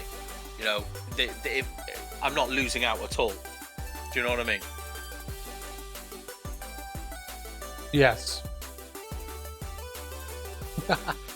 Next gen, when it comes to the Xbox One and the PlayStation, the Xbox X Series and the PlayStation 5, I don't know what I'll do. I had a PlayStation 4 as a present when it came out, so I had it. I think I had it early, like it was a Christmas present, but I had it early. I had it in like November. I think it was like just after it came out. And make me a sandwich then, love. Just tell me to fuck off. She isn't nice like you, missus. Tell me to fuck off. So yeah, the PlayStation 4 was a gift, and then I had my Xbox One again as a gift because one of my grandparents passed away, and they had a lot of money, and they would try to be nice by getting me and stuff. Something. They got me an Xbox One, one sister Xbox One, and the other sister 4. So that's how I ended up with an Xbox One and a PlayStation 4. When I would have got it otherwise, I do not know. But with the Wii U, the Wii U, and Switch, I got day one with each of them. So it seems to be that Nintendo seem to get priority with earlier purchases for me. But I do plan on getting the PlayStation 5 and Xbox X Series, dependent on if it comes to the point where all the games are on PC. I would rather just upgrade my PC and just have a fucking awesome PC for gaming, which is better than the consoles, and go from there. If that isn't the case, then I will have to I'll have to win the lottery first.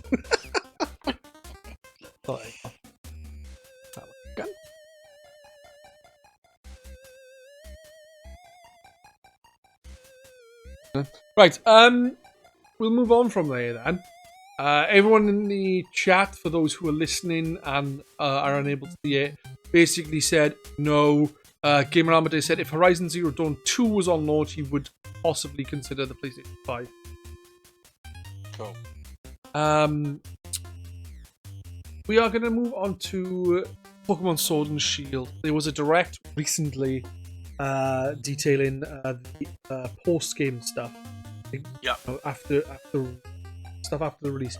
If anyone would like to jump into the chat now, who watched the direct and wants to speak about Pokemon, be my guest. If not, then don't worry about it. Well, Doom especially. was about it. Because he loves Pokemon. Doom's time to shine. So, the Direct was the other day. I can't remember the date. The 9th of January, around 2 o'clock. Our time in the UK. So, they started the Direct with this really nicely animated Pikachu and a couple other Pokemons. I like the look of it, the visual style of that. And it was actually for a remake of a game called Pokemon Mystery Dungeon. This is called Pokemon Mystery Dungeon DX, because that's what I like to name stuff, I guess. It's a remake of the very first Mystery Dungeon, as I was saying. I think it's Blue and Red Rescue Team. There was two of them. I'm assuming this is just like on its own. Yeah. I like the visuals. I haven't played it. I haven't played it at all. I know little. Well, I literally know nothing. But from what I've heard of Pokemon Mystery Dungeon is walking from room to room, killing Pokemon, beating Pokemon. I guess that's basically what it is. I haven't played the games either. I'm somewhat interested in these games. It's not going to be a day one purchase. This will be a birthday or like a maybe Christmas 2020 thing where it's baby Spoon's birthday. I'm gonna get Pokemon Mystery Dungeon for them. But dude, they only won this year. I'll play it and they can play it when they're a bit older. Yeah. I can play it, they can watch. It's not going to be a day one pay full price for it type release. No. It'll be one where I find it for like 30% off and then I'll probably pick it up. You know, it's one of those. It looks interesting though. I love the art style. You're totally right. It's as if they've been created out of watercolor. That's kind of the look they've gone for, and I love it. I think it's an absolutely stunning way of portraying Pokemon.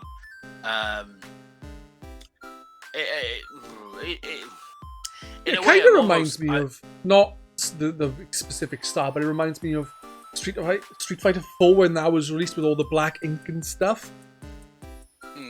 But whereas this is showed like a little trailery kind of cutscene with the Pokemon, it then showed the game with that exact style. Whereas Street Fighter 4 then went like this more realistic look, and it's like really disappointed. Whereas this is stuck with that style, and it's like, yeah, I like this. Yeah. No? Yeah. Yeah.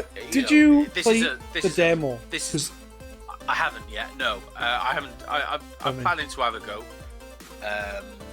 just to kind of see how it plays and that. Because I don't really know anything about Mystery Dungeon, and I don't really want to know. I'll find out for myself, you know. So yeah, I'm going to be interested to give it a go. I was going to say the art style. It's a shit. Like I'd have liked to have seen the mainline Pokemon games maybe go in that direction. I know they won't, but I wouldn't have. I think it's kind of upset by that. Interesting if they do like various. Say they do the Mystery Dungeon games and then they do the remakes, or they do a new Pokemon Snap. I was playing Pokemon Snap the other week for Retro Monday. I really enjoyed it. So they did that. They could do that. They could keep the mainline game to that, and then have that art style for spin-off games or something like that. If they do this art style for like Pokemon Snap 2 or something, oh my gosh, that would be a day one thing for me. That'd be beautiful. It'd be stunning. That'd be a day one full price purchase. Easy. And you know what? I want to see a new Pokemon Stadium game. There's no reason why they can't do it. I'd love Pokemon Stadium. Stadiums. Yeah, I wouldn't mind. I hate Mr. Mime, but I wouldn't mind that Mr. Mime fucking mini game where you have to hit the psychic ball at each other, like as if you're in goals. The mini games are fun. You know, maybe they don't release a Pokemon Stadium game, but they could easily do a DLC for the current games that are out. But either way, the point is, I just want to see more of this art style, to be honest. Do you know if they did a Pokemon Stadium 2, like as a Mr. Mime interrogation scene from mini game from the movie? But you could think about it now. You could have loads of mini games, and one of them could be charades or charades, or however you pronounce it. So you could have Mr. Mime charades, and then he could mime out different things in the game that you've got to work out. That has to be another Pokemon, or a different gym leader, or a gym itself, or a book in the Pokemon world called a type, How to Diddly a Pokemon Diglett. type. No, that sounds wrong. Sounds good, Yeah. but wrong. Yes. Yeah. Yes. But anyway, the main crux of the Direct was not for this game. It was actually for Pokemon Sword and Shield.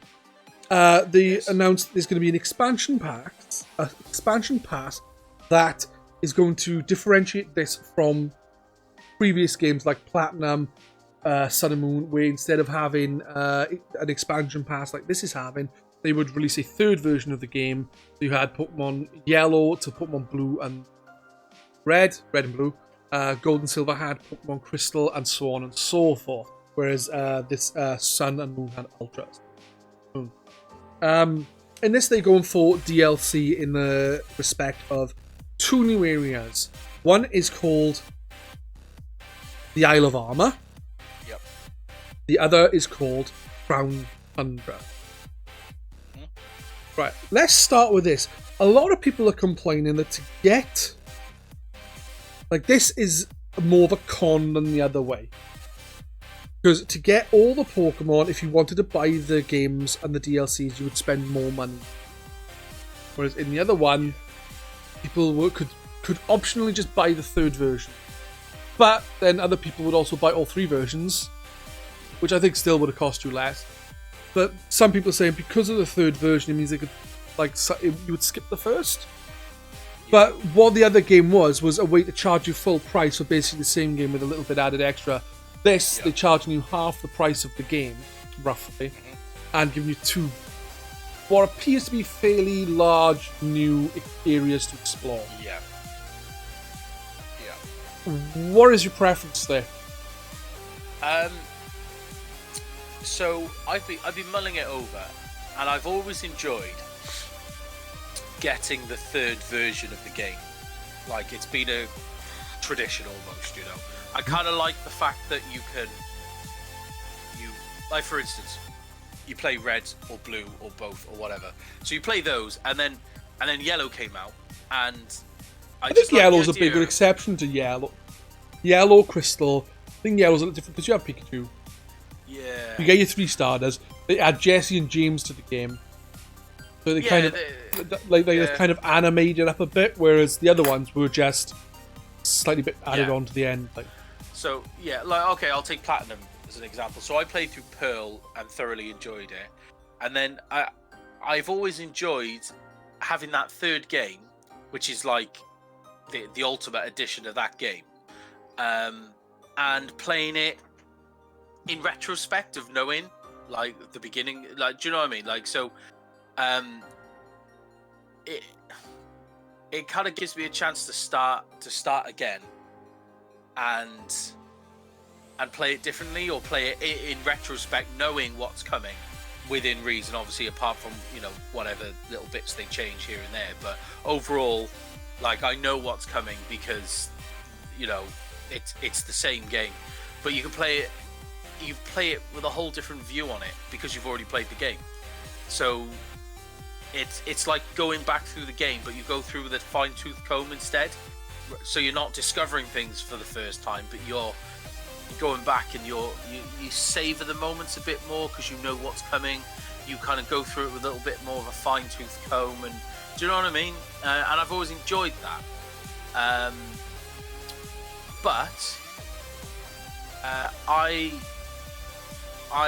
am very much in support of what they're doing with DLC.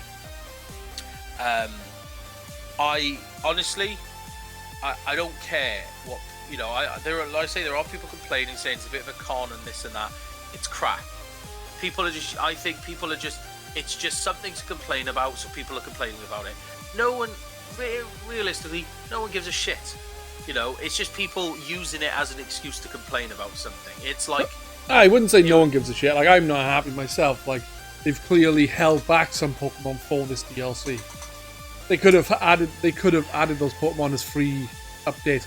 Don't get me wrong, you can get them for free, but they do sound like it does come across as they've held back some stuff to make this look better. Because could you imagine they released this new I've DLC? got an argument against that. Could you imagine they released this DLC and there was no new Pokemon at all? Yeah. Well, people would not be happy. We know, yeah. So we know that there were Pokemon, obviously, that were coded into the game that didn't exist. That doesn't mean they were held back. It just means they were there preparing to be put into the game when they were ready. But if this was, I guarantee you, if this was any other company in any other game, you would be saying they'd be holding it back. Well, here's the thing. There's a whole separate team that are working on this. It's not the developers of Sword and Shield have nothing. The team has nothing to do with this. What I mean is, you had the main development team developing Sword and Shield. Right. The second that game has been released, they've moved on and they're currently developing whatever game's coming out in 2021. There's a separate team that they're kind of known as the B team. They're the guys who've come along and they designed the third game. They've always been there. They did Platinum, they did Black and White 2, they did Ultra Sun and Moon. They've always been there, and that's what they do. Those are the guys that are working on this DLC. So, maybe you could argue and say, well, they're holding Pokemon back. Potentially. I'm not saying they're not. I'm not saying they are. I'm not saying they're not. I'm just saying that's one way of looking at it. Another way of looking at it is that team has been specifically developing those. They haven't had to concentrate on the 400 Pokemon that the original team had to put together. They've been focusing on making the 200 and whatever Pokemon that they're adding, plus developing the DLC, which is not as big as the full game itself. So they've got more time to develop. Do you know what I mean? So I don't think they're holding stuff back, personally. I think I know you've got a whole different team working on the DLC who have, the original team have moved on now. They were told the game has to be released. Is just because there's another team working on this now doesn't mean the first team couldn't have put in more Pokemon. It's going to have to do with the second. Gamer Amadeus is saying revealing now was a bad move. Less than 2 months from the release of the game that people thought had a lack of content makes people think this is cut content being sold as DLC, especially as there is playable footage. So in 2 months, if they've only started since then, they've done a lot of work in 2 months. With a playable island. There's a strong chance that this team has been developing for probably, I wouldn't say a year or so, but there's a good chance this team have been developing before the actual game's been released. So you could put it down to that as well. I'm not saying they're innocent. I'm not saying that this is definitely what they're doing. All I know is you've got the main development team who and yes, you could turn around and say, well, they could have put more Pokemon in, but I've already had that argument with you over why they didn't put more Pokemon in, and there's no point in me going back over that, but there's a reason why they had to cut it at 400, because they would have ran over development time for the rest of the game, because they did put a lot of effort into building these new textures. Plus they had to Gigantamax certain Pokemon. Plus they had to make the textures for all 400 Pokemon to be able to Dynamax as well. Like it's not and plus then if you look at the improvement of the texture improvements, even from the Let's Go games, it's very significant. So it's not like they've just ported everything over and left it and got lazy. They put a lot of effort into it. So no, I'm going to argue with you and say they didn't have time to put more Pokemon in, because that's the argument I used for when we talked about it the last time. But then you've got a whole separate team who've probably been developing this DLC, I'm guessing 6 months. Let's just say 6 months. Why not? So they maybe longer, we don't know. But they've got a whole team who are dedicating the development for this DLC, which is not the same size as the original game. So there's less time to have to spend on developing the extra areas, and then they can focus on adding the extra 200 plus Pokemon that are needed with the same level of textures, the Gigamaxing, the Dynamaxing, and all the stuff that comes with that. So that's my personal argument, that I don't think it's held back. I think it's just you've got a team that you've literally got a B team, literally for the sole purpose of developing that third game, or in this case, the DLC. So they've been developing this game, this DLC, for probably 6-7 months, whatever it is. And they've been able to, they've had time to work on the next 200 and something Pokemon that are being added. So that's personally what I think. Gamer Amadeus is saying, so Game Freak took people away from developing the game to make DLC. No. It's a completely separate team that have always been there. So you've got the main development team that have always done the mainline games. So you've got they're the team that did Red and Blue, they're the team that did Gold and Silver, they're the team that did all those. You've got a B team, an actual separate development team, who then came along and they did Yellow, and then they did Crystal, they did Emerald. Like, it's a completely, so they're not ciphering people off that team. It's a whole team dedicated to specifically do that third game. And so they're just using that team to do the DLC instead of making a third game. That's literally all they've done. So no, they're not taking resources away from the main team. They have a specific team to do that third game, or in this case, the DLC. Fair enough. So, like I said, I'm just going off what I know, and what I know is there was a lot of effort needed putting into getting those first 400 out. I understand why there weren't more put in as a result of that. If the B team have been working on this game for only 6 to 7 months, why weren't they helping originally? Why couldn't they have helped? Well, I'm guessing. I'm just saying. What they could have done was, realistically, is had the B team help them with the original Pokemon to add more of them in, and then have them work on the DLC after the game's out instead of before the game's out. It's one of the biggest things that pisses me off. They're working on DLC with any company, and I've said this before, and I'm not going to fucking change my mind just because it's fucking Nintendo. It pisses me off when people are working on their fucking DLC when they've got a fucking main game they haven't released. Yeah, and you've got a good argument for that. The only thing Nintendo haven't done, which Game Freak haven't done then, compared to some other companies, is say we're working on DLC before the game's announced. They've waited literally 2 months, and the game, like, for me, like, there is stuff in there, like, I have done, like, I've collected all the Pokemon, and that's it. I've not played it since I hit 400 Pokemon. There's a lot less in there after the game than most other Pokemon games as well. It's like they've kind of like, not half-assed it. That's a bit harsh. Maybe development for the Switch was more difficult than they planned. But it does, from the things I've read off various sources, it does seem like they've kind of like half-truth fans about things. Potentially. Like I said,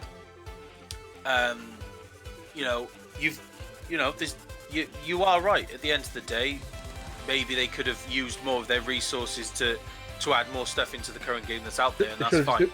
They make enough bank to fucking employ more people as well.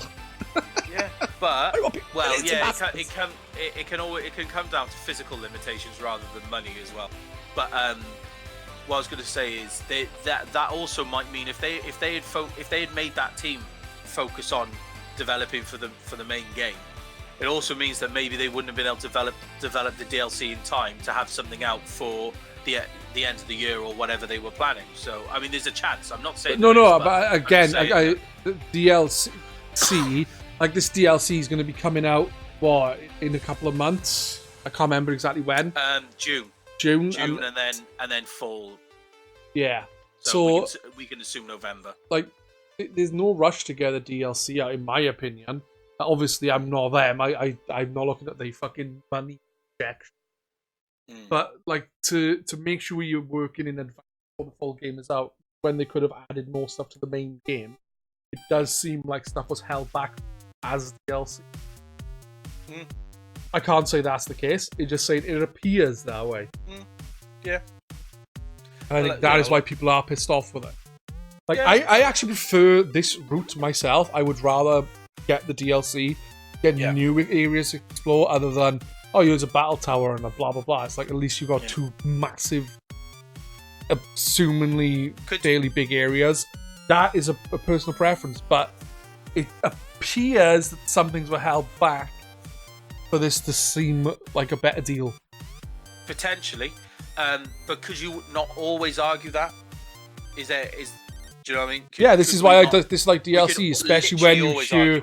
Yeah, and I always do. Whenever I hear about DLC, especially when it's announced very soon after, especially when it's got fucking footage of them playing it, it just like properly fucking playing it. It seems like it's been in development for a while when the resource should be on the main game. If someone says, I'm going to start working on DLC now, then after the game's released or after it's gone gold, I think it's a completely different story. They actually, all the resources went into that main thing, and DLC was an afterthought and said, well, let's release this half-assed thing and then release the rest of the game, so they have to pay fucking more. And that's the way the world have gone since fucking the 360 generation. Half-ass it, then sell the rest of the stuff to you as extra paid content. Yeah. Wankers. You know, it is what it is. I mean, I'm under no illusion that that there's every chance that they've purposely held things back and this and that. But I'm willing to give them a bit more of the benefit of the doubt. I'm not saying they're totally innocent, but I'm not being I'm funny. willing to accept the fact I love Pokemon and I'm a big fan of Nintendo and all that, but Pokemon the series has been like, I know the first games were meant as a way for people to socialize, but to still be releasing two fucking versions of the same game, it is just a way to fucking money hack stuff. It is it's a massive con. The Pokemon series is from the very conception of the game was a massive con. Originally there was going to be red, green and blue, and you could only have the starting Pokemon of the colour of the cart you bought. That's what the original plan was. So right from the off they were going to fuck people over, and it seems to have been a thing that stood the test of time. Dick on people and people will pay. People will pay you to shit on them, and not on their tits. As a GRcade shot. You know what I'm saying? It just seems like, like I said, they might not have. It appears that way. Even if they didn't hold anything back and put all the resources into it, and then like after it went gold, they then right, let's start working on DLC. Everyone onto it, and we can for now. Like Amadeus said, because it was so soon after, especially like with the playable stuff. It wasn't just like concept art; it was actual like in areas. It seems like it comes across as we've been developing this for a while. We didn't put it in the game. We wanted more money. That's how it looks from the outside. I'm not saying that's how it is. No, what you can also maybe take this as is playing devil's advocate is the reason why they've been able to. Let's just say they have only spent a couple of months developing. Let's just say they have, but you could argue and say that the reason why they can bang it out so quickly, like a working demo, is because the assets are already there to be used, and they can just rework them. At the end of the day, I'm under no illusion. They're not building these things from the ground up. They're using assets that already are attained in the game. So they've literally just taken the assets from the wild area and reshaped it and remodeled it to what they want to build something else. And maybe they expand it, maybe bigger. But the point is they can bang something out so quickly, a working demo, in a short space of time. Let's just assume that they started development after the game was announced. Let's just say. But at the end of the day, the skeleton is there. They could just it's not they literally have a working skeleton. All they have to do is texturize it, and that's and they've got their new area, a working demo of their new area. I'm not saying that is what they're doing, but I'm playing devil's advocate here. If they want to bang something out quickly, they're not developing something from the ground up because the framework is there. Do you know what I mean? And the difference is they know that works on the Switch because it works for because the main game uses it. Do you know what I mean? So you could look at it that way. I mean, I believe that maybe they were holding some stuff back, or maybe it was stuff that they would have liked to have put into the main game. But again, coming back to this whole when deadlines are set, they have certain games. There is no options. Thing Once is, you though, set a deadline, Pokemon they was have to help you out. didn't like Pokemon not have a release date till quite near its release date I don't know. because they could have pushed it back. I don't think so. I guess. I don't know. The problem you've got is it's like I said. I'm not saying you're wrong. I'm not saying you're right. I don't know. I'm not a part of the team. I know nothing about it. I'm just saying from the outside looking in, to the majority of people, this is how they're gonna see it. Yeah. Because it does look like that. For all I know, they could have started on the DLC, literally just built those little playable areas, and that's it. Yeah. Nothing else, just for that demo. Yeah. But it just comes across that way. Like I said, the worst one is like, oh yeah, the game's coming out 6 months. We're working on the DLC now. It's like, well, why? Get your game working properly for and like at least it wasn't that, but again, as I said though, I think what you remember, Pokemon is one of the games that is victim to when it's expected to be out, it's out because it's such a big unit seller, not just for the game but for the systems as well.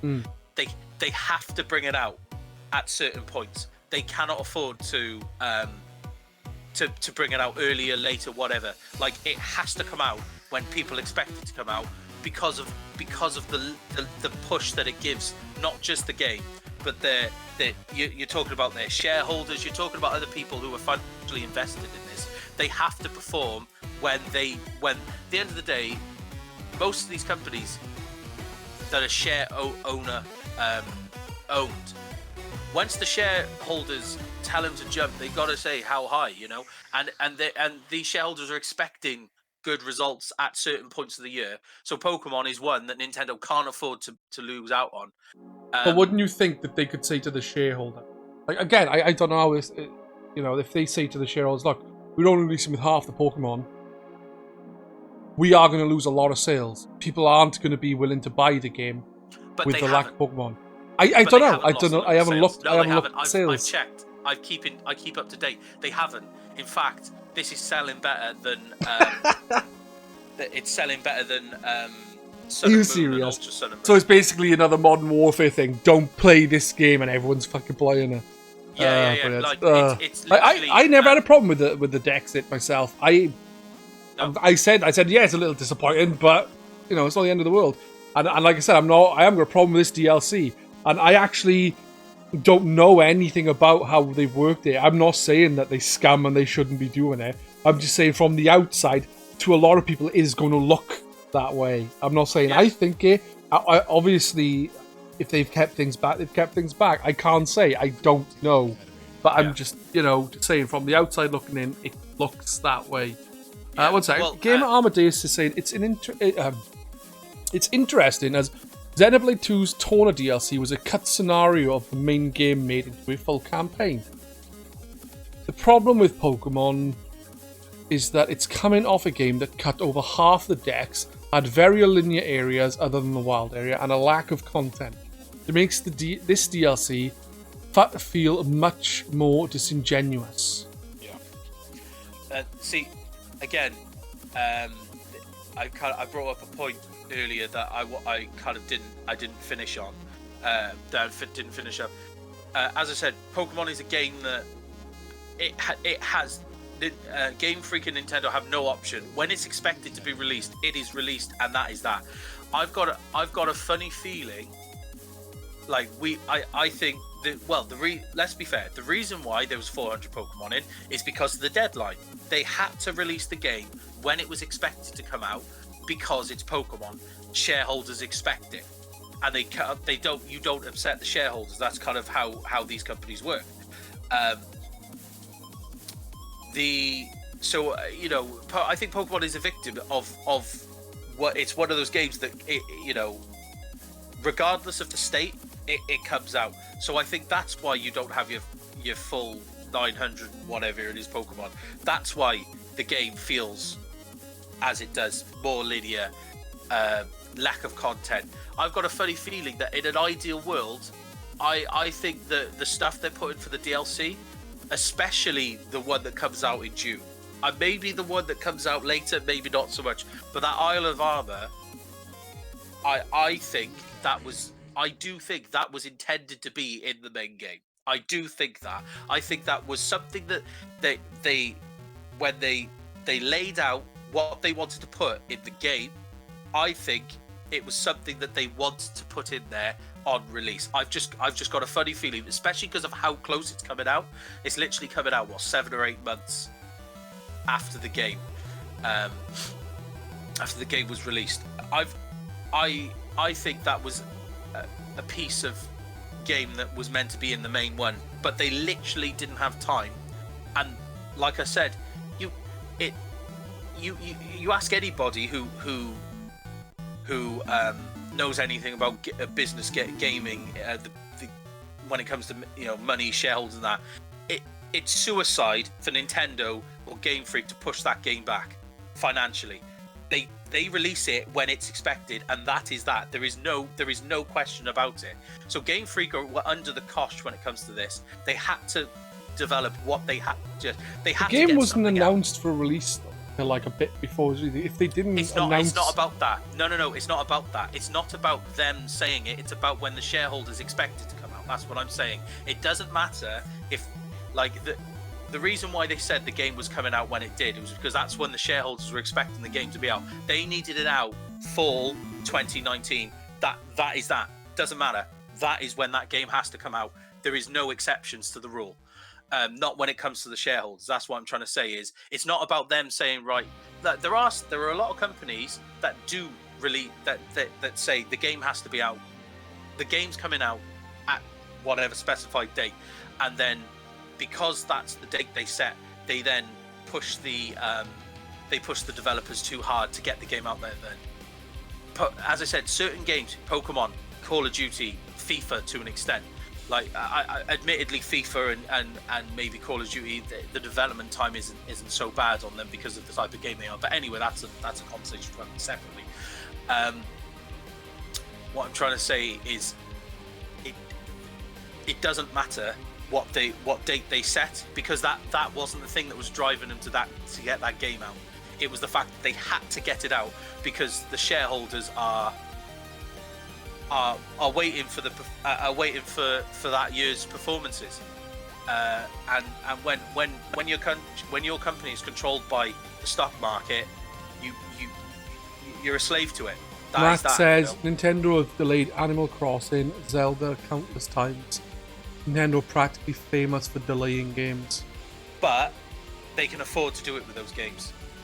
I think they could afford to do it with Animal Crossing. Honestly, Pokemon is one game I think they could delay and be fine with. People would be so...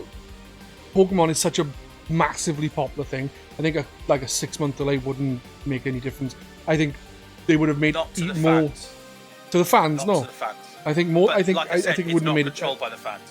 It's not controlled by the fans. No, it's but the point is I don't know how much Pokemon would have had an effect on the shareholders getting out at a certain time compared to Zelda or fucking Metroid Prime 4. Massive. It's massive. Pokemon transcends gaming. It's massive. I mean, it's incomprehensibly big when it comes to the money it makes. It's ridiculous. I mean, Zelda's massive. Animal Crossing is massive, but they don't hold anything close to the level that the Pokemon brings in. They really don't. I promise you that. It's such a large portion of their of their income, not just the sales of the games, but it literally pushes pushes their consoles like nothing can. I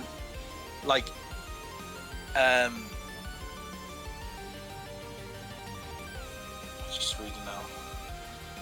Really make less money post delay. Okay. No. Sorry, one second. I know. I think if more Pokemon were added, they'd probably sell more copies. Like a lot of people I know, like children I know, like specific Pokemon from older gens, they would want the game with the Pokemon in it they like. Yeah. So not having them is going to potentially make them not buy it. Would it really less money post delay?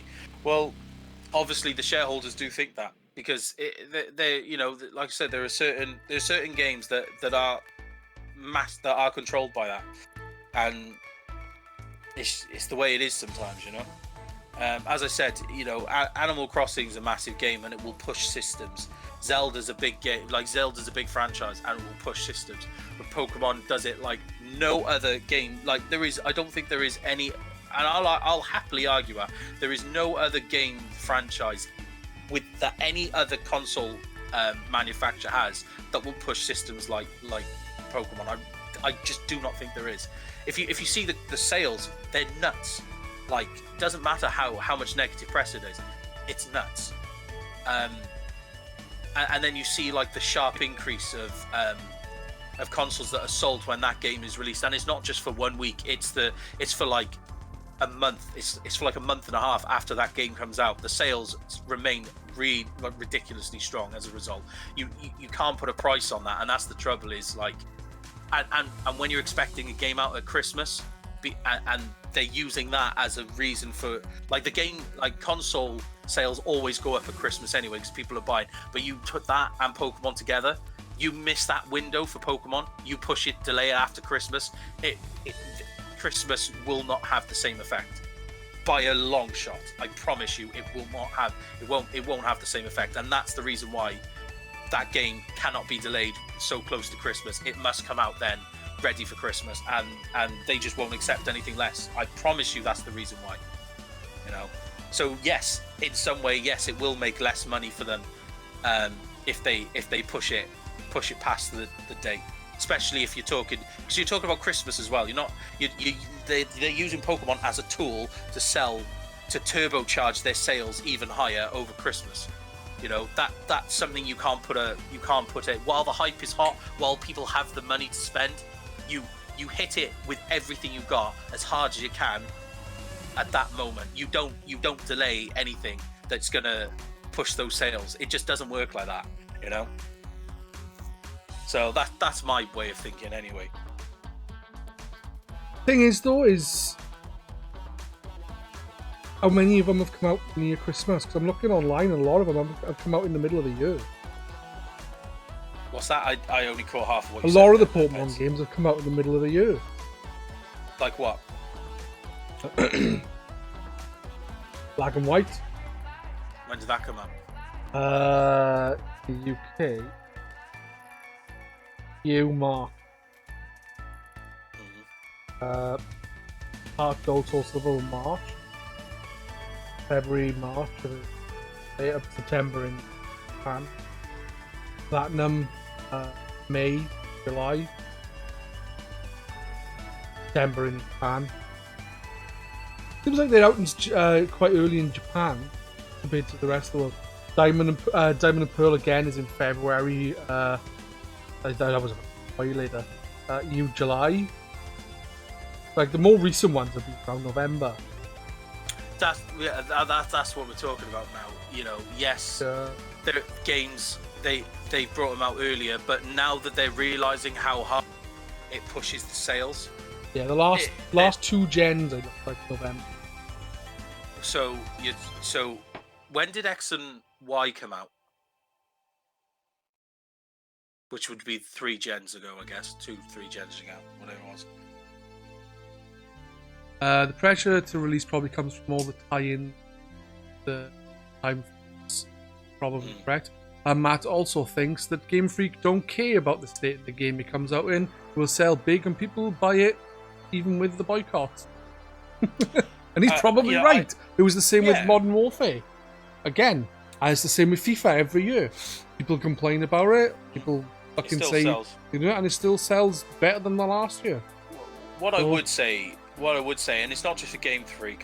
You know, I know that when you were on about console sales, I think Gran Turismo was one that did do that kind of thing at one point. massively I still don't increased think. sales. Yeah, I still don't think it does it to the point that Pokemon does. But anyway, the point I was trying to make was once they realised the how hard, like I say, it comes down to timing. And now that they realise that Pokemon sells a shit ton of consoles over Christmas, they won't. That is it. Like they won't change that now. Obviously, just regarding to what Matt said, and not just for Game Freak, I'm talking for most companies, or most companies that kind of have that kind of mentality. I think maybe the company as a whole, like you're talking about CEOs and the guys at the very, very top. I can kind of somewhat agree with you that they don't care as long as it comes out and it makes them money. But the people that make up that, the majority of the people that make up that company, the developers, I think it's a little harsh to say Game Freak and just put the whole umbrella term Game Freak. Same with Activision, same with Ubisoft, any of them. It doesn't matter. It's unfair to say the company doesn't give a shit. It's not that. It's the people at the very top who their job is to make as much money as possible for that company. They're the ones, I'd say, who don't give a shit so much because they know that it will sell regardless. But I think it's a little unfair to say the whole.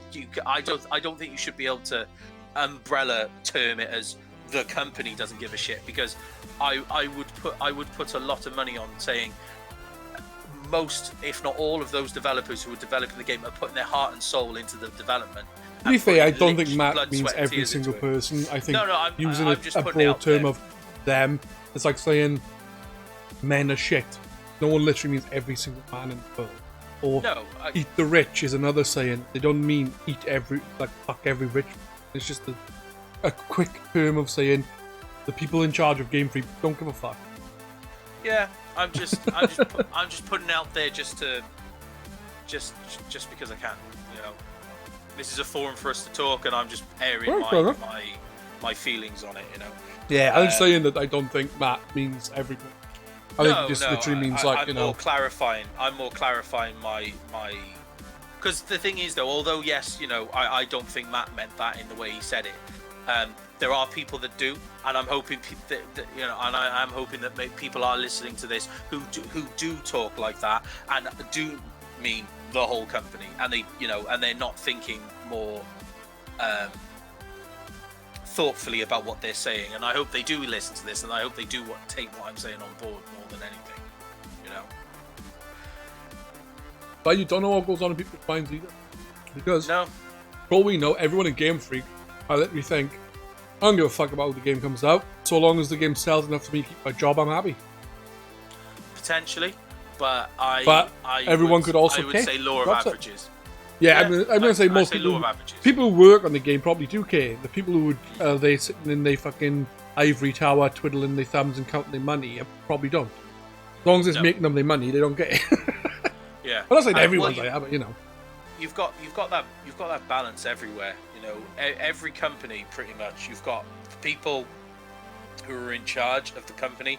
Their job isn't to care about what's being produced. They're there to care about making the company money, and that is that. They don't care. In fact, you tend to find a lot of CEOs of most companies haven't really got a clue about the products that company sells. They probably not. You get some people who are, you get these high-level people employed CEOs of like fashion companies, and they haven't got a clue about fashion. But what they are good at is making the company as much money as, and that's literally what they are for. So you've always got that divide. It's tricky. I've worked in the care industry for nearly 10 years, and trust me, if you want it, one of the biggest divides is probably that sector, because of how heartless you've got to be to make money, and how caring you've got to be to provide the care, and they always clash. And trust me, they clash, and it's never nice. Yeah, no, I used to work in caring years back. But yeah, we haven't actually talked much about the actual stuff that was shown at the Direct. No. Well, I was going to say, should I tell you what did confuse me about this whole thing? No. Until they... I want to tell you something first. I want to ask you. I want to say. Do tell me, is there anything that confused you about this Yes. announcement? I was just about to say, actually, yes. I thought until I watched it properly, when I saw like the screen grabs and this and that on Twitter, I thought you had the Island Armor. I thought that was like the Switch DLC, and I thought the Frozen, whatever it's called, the Crown was the Shield one? Yeah. I thought that was a Shield. I thought they were completely separate DLC.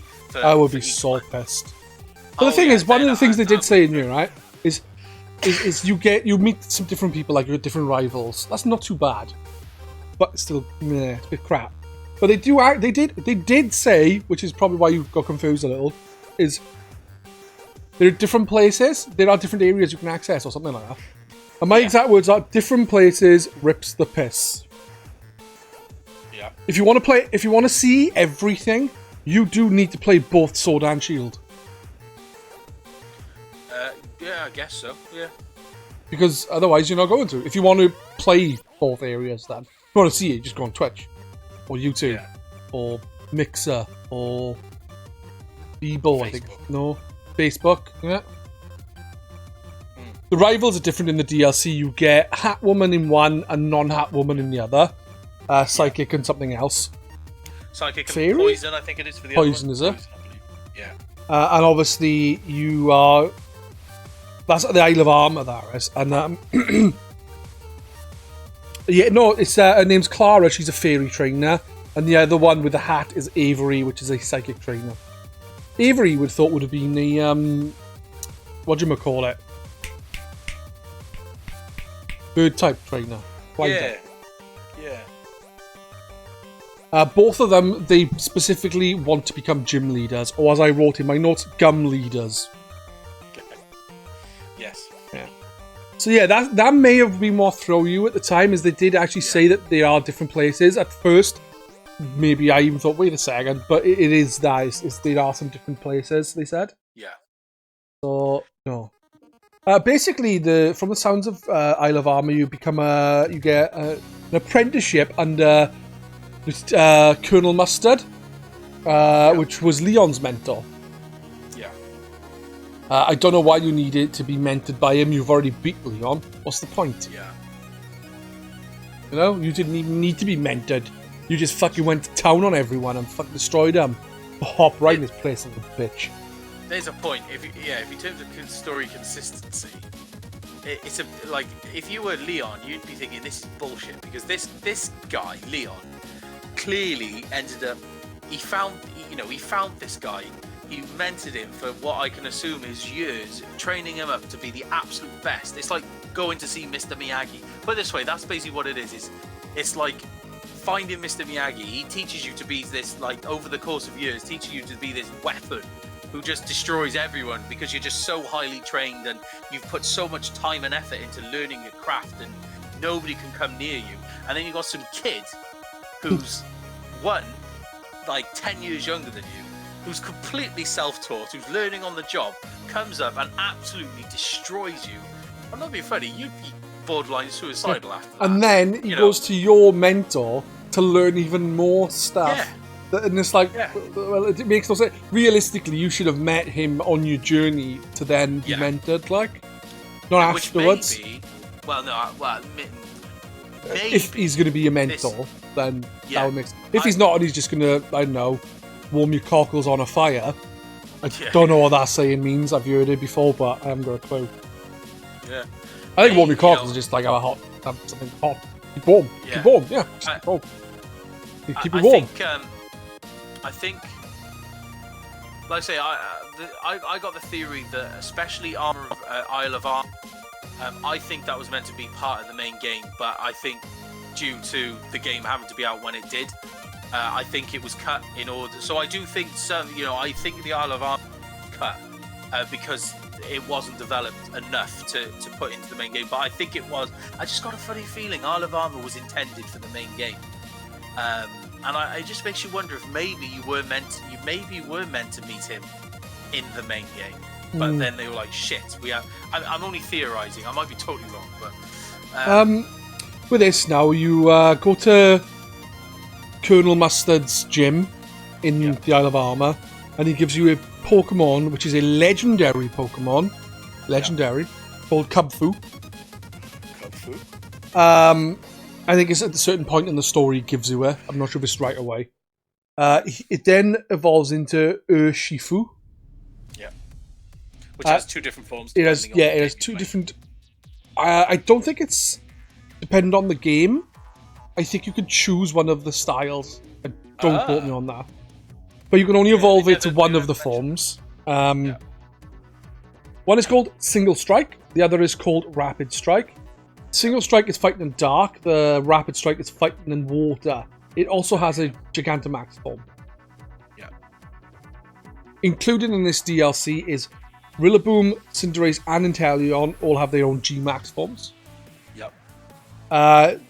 There's been a bit of controversy around Inteleon as it's on a big thing of water with a sniper rifle.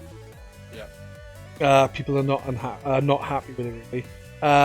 I wrote down the bits as they came up, and then obviously more came down after that. The next area then is called the Crown Tundra. It is the theme of this place is exploration. So in this you have legendary Pokemon pop up. It's called Calyrex. I said it looks a bit derpy. It also got the high rule and low rule symbols on it, so it's definitely, and as it says, one of the scenes I wrote as a joke here, it says, and there's a mysterious giant tree. It's like, yeah, clearly it's the Deku tree. This is from high rule or low rule, and its Pokemon is a part of the Zelda universe. Yeah. I don't know where it fits in the timeline, but it fits somewhere. Yeah. So you also get Dynamax and Legendaries from previous games.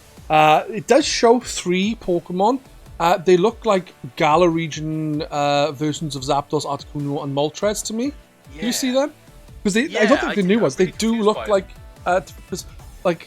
Zapdos looks like Zapdos, but on actually running, more like a ostrich would. Yeah, he looks like Electric Roadrunner. yeah, and Articuno looks like it's wearing this like really icy, weird mask thing. Yeah. And Moltres actually doesn't look shit. No. It looks pretty cool in comparison. They're either Galarian forms or that's their Gigantamax forms. Yeah, it'd be one of the two. Yeah. Though I don't know why. Would you prefer? I think I would rather it be the Galarian form, because if I was to Gigantamax my big flappy electric bird into a ostrich, I'd be kind of disappointed. This Gigantamax will fly quicker. I can only run like that. I just think it's really interesting that. Why do you think those 3 are getting the Galarian treatment? I think someone said it because like the original legendaries. If you know what I mean. I think so. I think to be honest with you, I think Game Freak, along with a lot of people, have a boner for Pokemon Red and Blue. Yeah. And I think they are going on nostalgia there and thinking that maybe more people will be interested in them. Yeah. Personally, I don't know. But they did say these are the 2 key areas they're working on, and I thought, well, obviously this was before they carried on saying stuff. Although, does it mean that they set a precedent for future games where they will be working on expansions? Later on, they did say that is the way they're going to be going from now on. Yeah. Hopefully they stick to that. So we know that there's going to be 200 Pokemon added, 200 plus Pokemon added. Yeah. There's going to be 3... including every single legendary to date. Every legendary to date, yeah. There's 3 updates to coincide with the expansion, so people without the expansions can still trade Pokemon added or get them from Pokemon Home, as long as they appear in Pokemon Sword and Shield and the expansions. Pokemon Home is available in February 2020. More details coming for that. It is a paid service. I think it basically carries on from Pokemon Bank, doesn't it? So I'll have quite a few Pokemon added. £5 a year is what it costs. That's what Bank was, yeah. Bank was that. So I'm going to assume it's going to be the same. At the moment, this was said at the time, obviously, I thought we were going to talk about this quite a bit earlier. Gigantamax, Colossal, Lapras, Flapple, or Appleton are in max raids. And Alcremie. Alcremie's another one, is there? It wasn't in the direct I saw. Oh, I missed it. Alcremie's the other Gigantamax that's available in the raids now. Yeah, nice. I've got all of them now. No, I haven't. I've played this since January the 2nd, I think. First. Yeah. As of the day of the direct, there was an update that if you go to Wedgehurst Station, you will meet your expansion's rival, and you can also find a Galarian Slowpoke. If you want a Slowbro, it appears to be an item you get from the Isle of Armor, and the Slow King is an item from Crown Tundra, which is irritating because if you want to, well, I suppose you just breed it if you can. Yeah, I assume you can. So I was gonna say, but it's annoying if you want to actually use the one you catch at the start. You have to wait for a second expansion before you can evolve it. Like, and so on top of that, you also get some new clothes off their bike. Actually, when it comes to customization, they've added a lot of new customizations, like quite, I say quite in-depth ones. Like, they've actually gone to like some proper effort, and it's something like 1,000 new customization options or something crazy like that. It's a lot. I remember them saying it was a heck of a lot of stuff being added like that. So. Yeah. Set in snow area. Pokemon not in the game are in the game now. Deku Tree confirmed. Yeah, it says I just probably like loads of new looks for clothes and even the bike. The bike, yeah. Finally, the bike's got some customization, which is pretty cool. The issue a lot of people had with Pokemon Sword and Shield, not one of the issues with clothes, is the trainer gym clothes. Yeah. You could buy them, but you weren't able to. You could only wear your challenger clothes into battle. Yeah. Yeah. Kind of shit. It is just a bit. But overall, are you happy with their current way of working in terms of, are you happy that, like, would you prefer to have had, like, an ultimate version of Pokemon Sword and Shield? Or do you prefer the idea of having DLC, like 2 DLC packs a year? I'd rather that. Because at the end of the day, like, don't get me wrong, I did get like Crystal and the third installments then, but it was basically just replaying the same game. Yeah. Whereas this now, if they add in like 2-3 new, completely new areas, it's new areas to explore. If they could add in some new Pokemon, even if they add in like different forms of existing Pokemon, it's still something new you will see. And I think that's more interesting than going through and seeing the exact same stuff, apart from maybe there's an extra building here and there. Yeah. That kind of thing. It just. So, should I tell you what it does as well? It, as soon as that third version of the game comes out, it immediately dates the others. Yeah.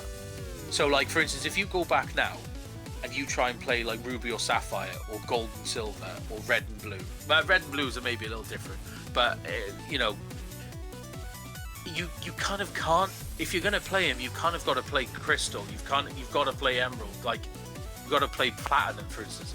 Like, the second you bring that ultimate version of the games out, you immediately kind of kill the other two, because there's no point in playing them. You know, which is, I think, is a bit of a shame actually. But yeah, you know, at least with DLC, you're adding to what you've already got, and I'm more than happy for that to happen. You know, I'm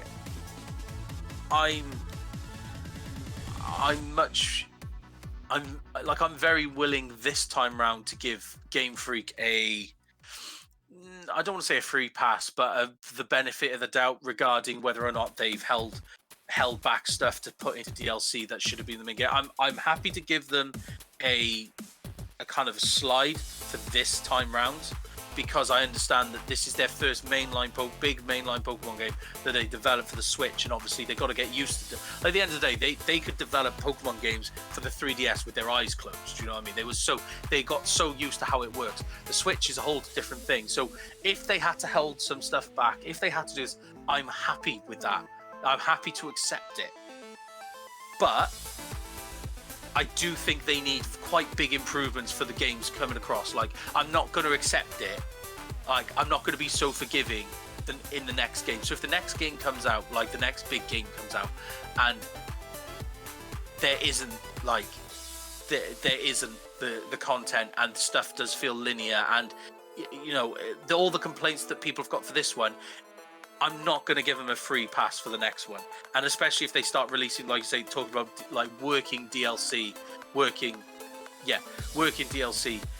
like 2 months after the game's out. Like, I'm not going to give them that free pass, that slide. Then I understand now, because you know it's a whole, you know, it took time to develop for a system that they haven't developed for. So you know, I think that was cited as one of the issues for the Wii U. Is a lot of the games were delayed and on the Wii U in general, because Nintendo and whoever, well, just like the Nintendo companies, like the Mario game, I think 3D World may have been delayed. I think a lot of games were pushed back or took a lot longer to come out than initially anticipated, because they weren't used to HD development. It makes the difference. It makes a big difference. So in order, and what you got to remember is they got the extra challenge of having a game that works kind of portably and on a TV. So it, you know, they have to work with 2 different clock speeds and 2 different, like they have to work with that. So I'm happy to give them a slide for this one. So even if they come out and say, you know what, yeah, we were meant to include and these Pokemon and this and that, and we cut it out because of the development time, or what, I'll give them the slide this time, because you know it's their first having a go. But the next game, the game after that, no, I'm not going to accept that. You know, I'll be quite upset if this is like, I'm happy for the DLC thing, like more than happy for DLC rather than have that third game. But they need to show that they've actually learned from what they're doing. Do you know what I mean? So that's just where I am anyway, you know. And then some people say they just tune out the same game. Yeah, you know. But you could say about many games. I don't know. Yeah. Right. The other thing we wanted to talk about, you didn't really watch, did you? Was the Smash Brothers thing with... No, I haven't kept up to date with any of it. Right. Basically, the 5th person was revealed for Super Smash Brothers Fighter Pack 1. Sorry, is this the last character? This is the 5th and final character from Fighter Pass 1. They did say, though, that there's going to be a Fighter Pass 2, and there's going to be 6 people instead of 5 characters then. I say people, they could be animals. But the character shown in this is called, I think and her name is, oh shit, what was the name? What, Blythe? Blythe or something. Byleth? Something like that. Can't remember. Smash. Bye.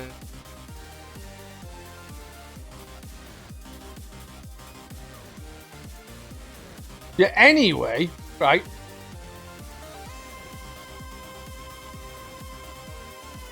The issue is the person they've added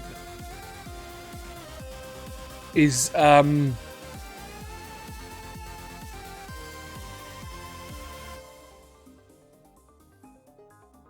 trying to find the exact name. I put in Blythe by mistake, or instead of Violet, I think it is. And it's now coming up with someone from some other program. Anyway, the character that is added is, I think it's... I closed the tabs. I had the information in. No! Anyway, so basically... Byleth. Yeah, it's Byleth, isn't it? Yeah. Yeah. So Byleth is the Super Smash character that was added last. They are from Fire Emblem. So after 4 characters that were from third-party games, the one they decided to add to this pack as the last one, after saying that all are going to be third-party characters, they obviously aren't, is another Fire Emblem character. I think Fire Emblem has like one of the highest amount of characters for the series in there. You've got like about 20 of them, and there's only like 22 characters. That's a lie. But I was really disappointed. I actually didn't watch it all of the direct in the end. I don't think it's a direct. It was like a Smash presentation. But basically, I tuned in. I saw the card reveal, and I just was like, and then I just left. Don't get me wrong. I like Fire Emblem, but we've had enough Fire Emblem characters. Though I did see in the trailer for it, it's one of the things like Violet is fighting, and then goes back to like some girl that's in the game, and she says, "What? Too many sword fighters?" And it's like people are complaining about there's too many anime sword fighters in the game. I think that's a dig at the community, like, to be honest. Because it seems like it would be. But yeah, what's your thoughts on another Fire Emblem character? Mine? Yeah, like as soon as, like I say, I'm really up to date. I haven't got the fighter pass. I play Smash very, very, very casually.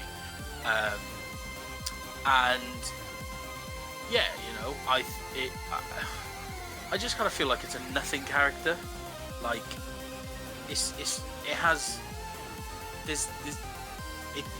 like announcing this character has given me no reason to get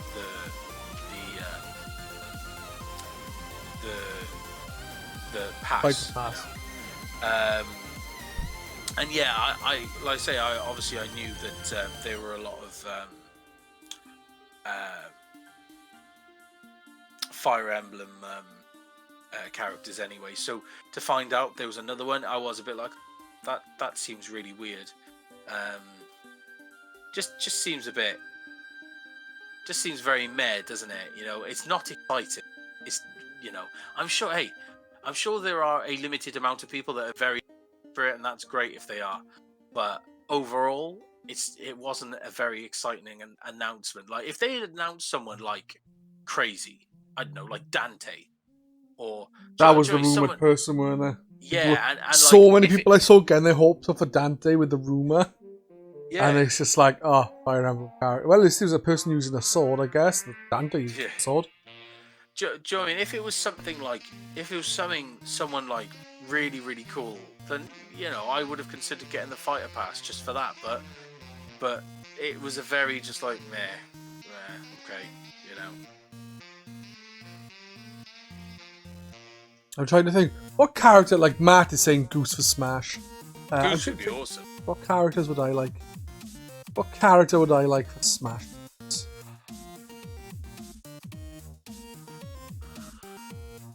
I don't know. As long as Waluigi doesn't enter the game, I'm happy. Fucking hate Waluigi.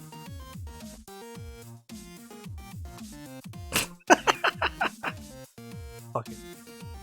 No, I don't know. Like it's just like when I see the characters, I'm like, but with the Smash, like I'm like not bothered. It's like, I might be a fan of this character, or I might not be a fan of this character. That's fine. It's like, at least I'll have a look. But it's another Fire Emblem character, and to me, looking at that, I'm just like, I don't care. Yeah. It's like the other ones are like, I'll have a look at them. Even Banjo, I don't like Banjo-Kazooie. I'm like, yeah, I'll have a look at Banjo-Kazooie. And it's like, but I thought Banjo was a cool addition. Yeah, that's a cool addition. It's like a nice different character to what you normally have. Well, to another Fire Emblem character. And I like Fire Emblem. I haven't played Three Houses, mind you, but I like Fire Emblem. Oh, it's just disappointing. Yes, very. I think they could have added something better in, like, I don't know, Midna. You've said you'd like to see Metroid get another rep. Yeah, that'd be cool. Would you like to see it from Metroid? Because I like this. Obviously, I'm thinking of the 2D games like this Mother Brain, Kraid, Ridley, one of the other hunters. Yeah, they could fight one of the other hunters. People were like, what the fuck's this like? But, you know. Samus is the only other bounty hunter in there. They could also add some F-Zero characters. Yeah? Yeah, that'd be cool. They've got one F-Zero character. One. That's it. Kirby have only got 3 characters. I'm not sure what they could add from there because I can only think of Dee, Meta Knight, and Kirby, and then obviously the generic. I say generic enemies, but just your average everyday enemy. Yeah. You know. To be honest, you know what? Wouldn't have mind seeing the rabbits in Smash. I think the rabbits are a me costume. It can be a rabbit. You as a rabbit. Yeah. It'd be cool to have, like, the rabbits, though, I reckon.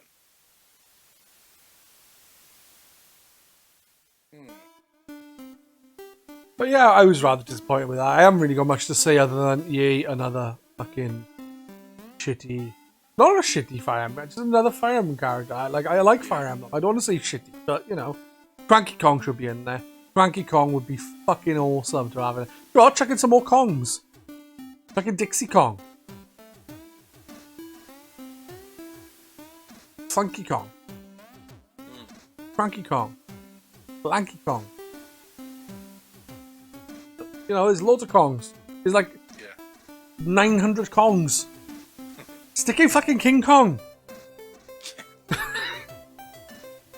I was watching. I was on Twitter and I noticed someone had not other M, Project M, and they done it obviously with Project M. You can have lots of other characters in there for from other series, and people will add them in. You can then play as them. And in there was Shin Godzilla. How was it? And it looked fucking cool, man. And in his, I think it was like his forward B attack was where Godzilla like runs and jumps and his tail is sliding across the floor and his legs are just out straight. That's his forward B attack. I did lol. Yeah, that was really cool. But yeah, I think like I get why they're not adding characters that are not originally from games. Do you know what they should add? I know he's not a video game character, but he's based around video game stuff. And he is like the Nintendo guy. They should add Captain N. Or Mother Brain from that series. Yeah. I don't know if anyone remembers that series, Captain N, but you know, I am a bit older than some of you here. I'm not older than Matt. I am older than Matt, but only by a year. Not even a year, about 6 months. Yeah. Anyway, fuck, I just choked on today. Guys, I have nothing much else to say. I don't know if to. No, I think I've said enough about Pokemon. Paper Mario.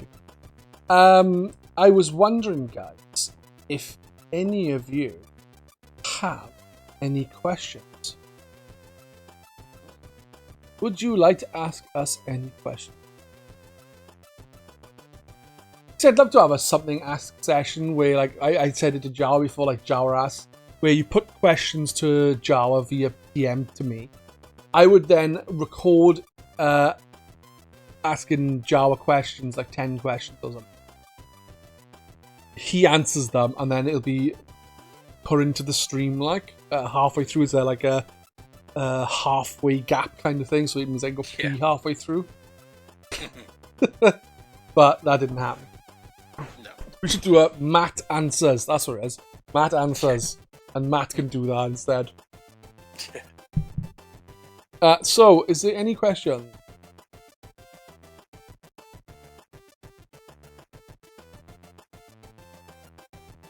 Yeah, but Captain N is clearly Captain Nintendo. No one thinks of that word when you say the big N when you're about Nintendo. Although, you know, there would be some people that would. They would be, yeah, because they fucking arseholes and they have to spoil everything for everyone else. Wankers. I see there are no questions, so I think that is going to be us for tonight, guys. I need to get my sleeps. Doom needs to probably get his sleeps, I don't know. Yep, I've got a potentially big day tomorrow. So currently, Sean's up to tomorrow should be 37 weeks, and the baby's currently breech. Tomorrow we're going in for an appointment to try and turn the baby, and they've said that there is a chance that now that she's full term, there's a chance that turning the baby actually brings labour on. So there's a small chance that we get a baby tomorrow. Failing that, if the turn doesn't work, then we'll be having a C-section. There's a small chance that your missus goes into labour and you have a baby Wednesday too. Labour can last a long time. Yeah, that's what I mean. So I hope that doesn't happen. Long labours are not nice. What are your top 100 games of all time? Fuck's sake, Graham. Doom, you can answer that one. No. That's all I'm going to say that. No. Well, clearly, number one for me would be Red Dead Redemption 2. I mean, that's obvious, but... Yeah. I haven't really got anything planned tomorrow. I think I've got treatment in the hospital, and then... that's it. All of them Disco Elysium. You know what? No. On that subject, I'd have Disco Elysium from 2 to 99 to 100, and number one would be Goose. Would be Untitled Goose Game. I was just for revenge. Looking at something today, and they were on about like games in general. And Disco Elysium, they were saying, is like a very, very high standard of like writing and narrative-driven games. It's something I really want to get to. They also mentioned Plague of Innocence. Cool. Tale of Plague. Yeah. Something like that. A Tale of Innocence, the Plague Files. I don't know what it's called. So yeah, that's going to be us then. We are not naming our top 100 games. We are not in the mood for it. My favourite game is Link to the Past, though, so you can have that one on the house. Catch you later, guys. I will see you tomorrow with Retro Monday. I don't know when Doom will see you. You'll have to ask Doom. Hopefully tomorrow, but we'll have to see. Hopefully tomorrow. The plan is to finally... It's been a couple of weeks since I've streamed last, and it's a shame because I do want to try and keep it consistent, but these last couple of weeks have been mad, just like baby and work and that. So yeah, but tomorrow I'm hoping to get a stream done, so that is the plan. When Doom and Mrs. Doom have baby Doom, someone is going to probably have to take Doom's place for a couple of weeks at least. So one of you need to pick up Doom slack, so to speak. Yeah. That right word? Much appreciated. Yeah, Matt and Grum. Matt and Grum will do it. I've already got avatars made for Matt. Yeah. For in the stream. I even done one for Corazon earlier, actually. But he didn't come because he was supposed to be there today in the stream. Matt just said, please stream the birth. I'm sure Sean would love that. I don't think she would. No, she Maybe the birth will last 24 hours. 24 hours stream. Births can last like fucking days, man. Days, yeah. Honestly, like, you know, hopefully when Sean does go into labour, it's like fairly quick. Not too quick, because that's not good either. You want to be like an hour or two. Yeah. Only because a really quick labour can be stressful for the baby is all. So you want like an hour of her screaming in agony before she finally has her wonderful child. You can make her a sandwich. Yes. Pay her back for the sandwich. Brilliant. Right, on that note, good night, guys. See you soon. Good night. Have fun, but remember not too much to go blind.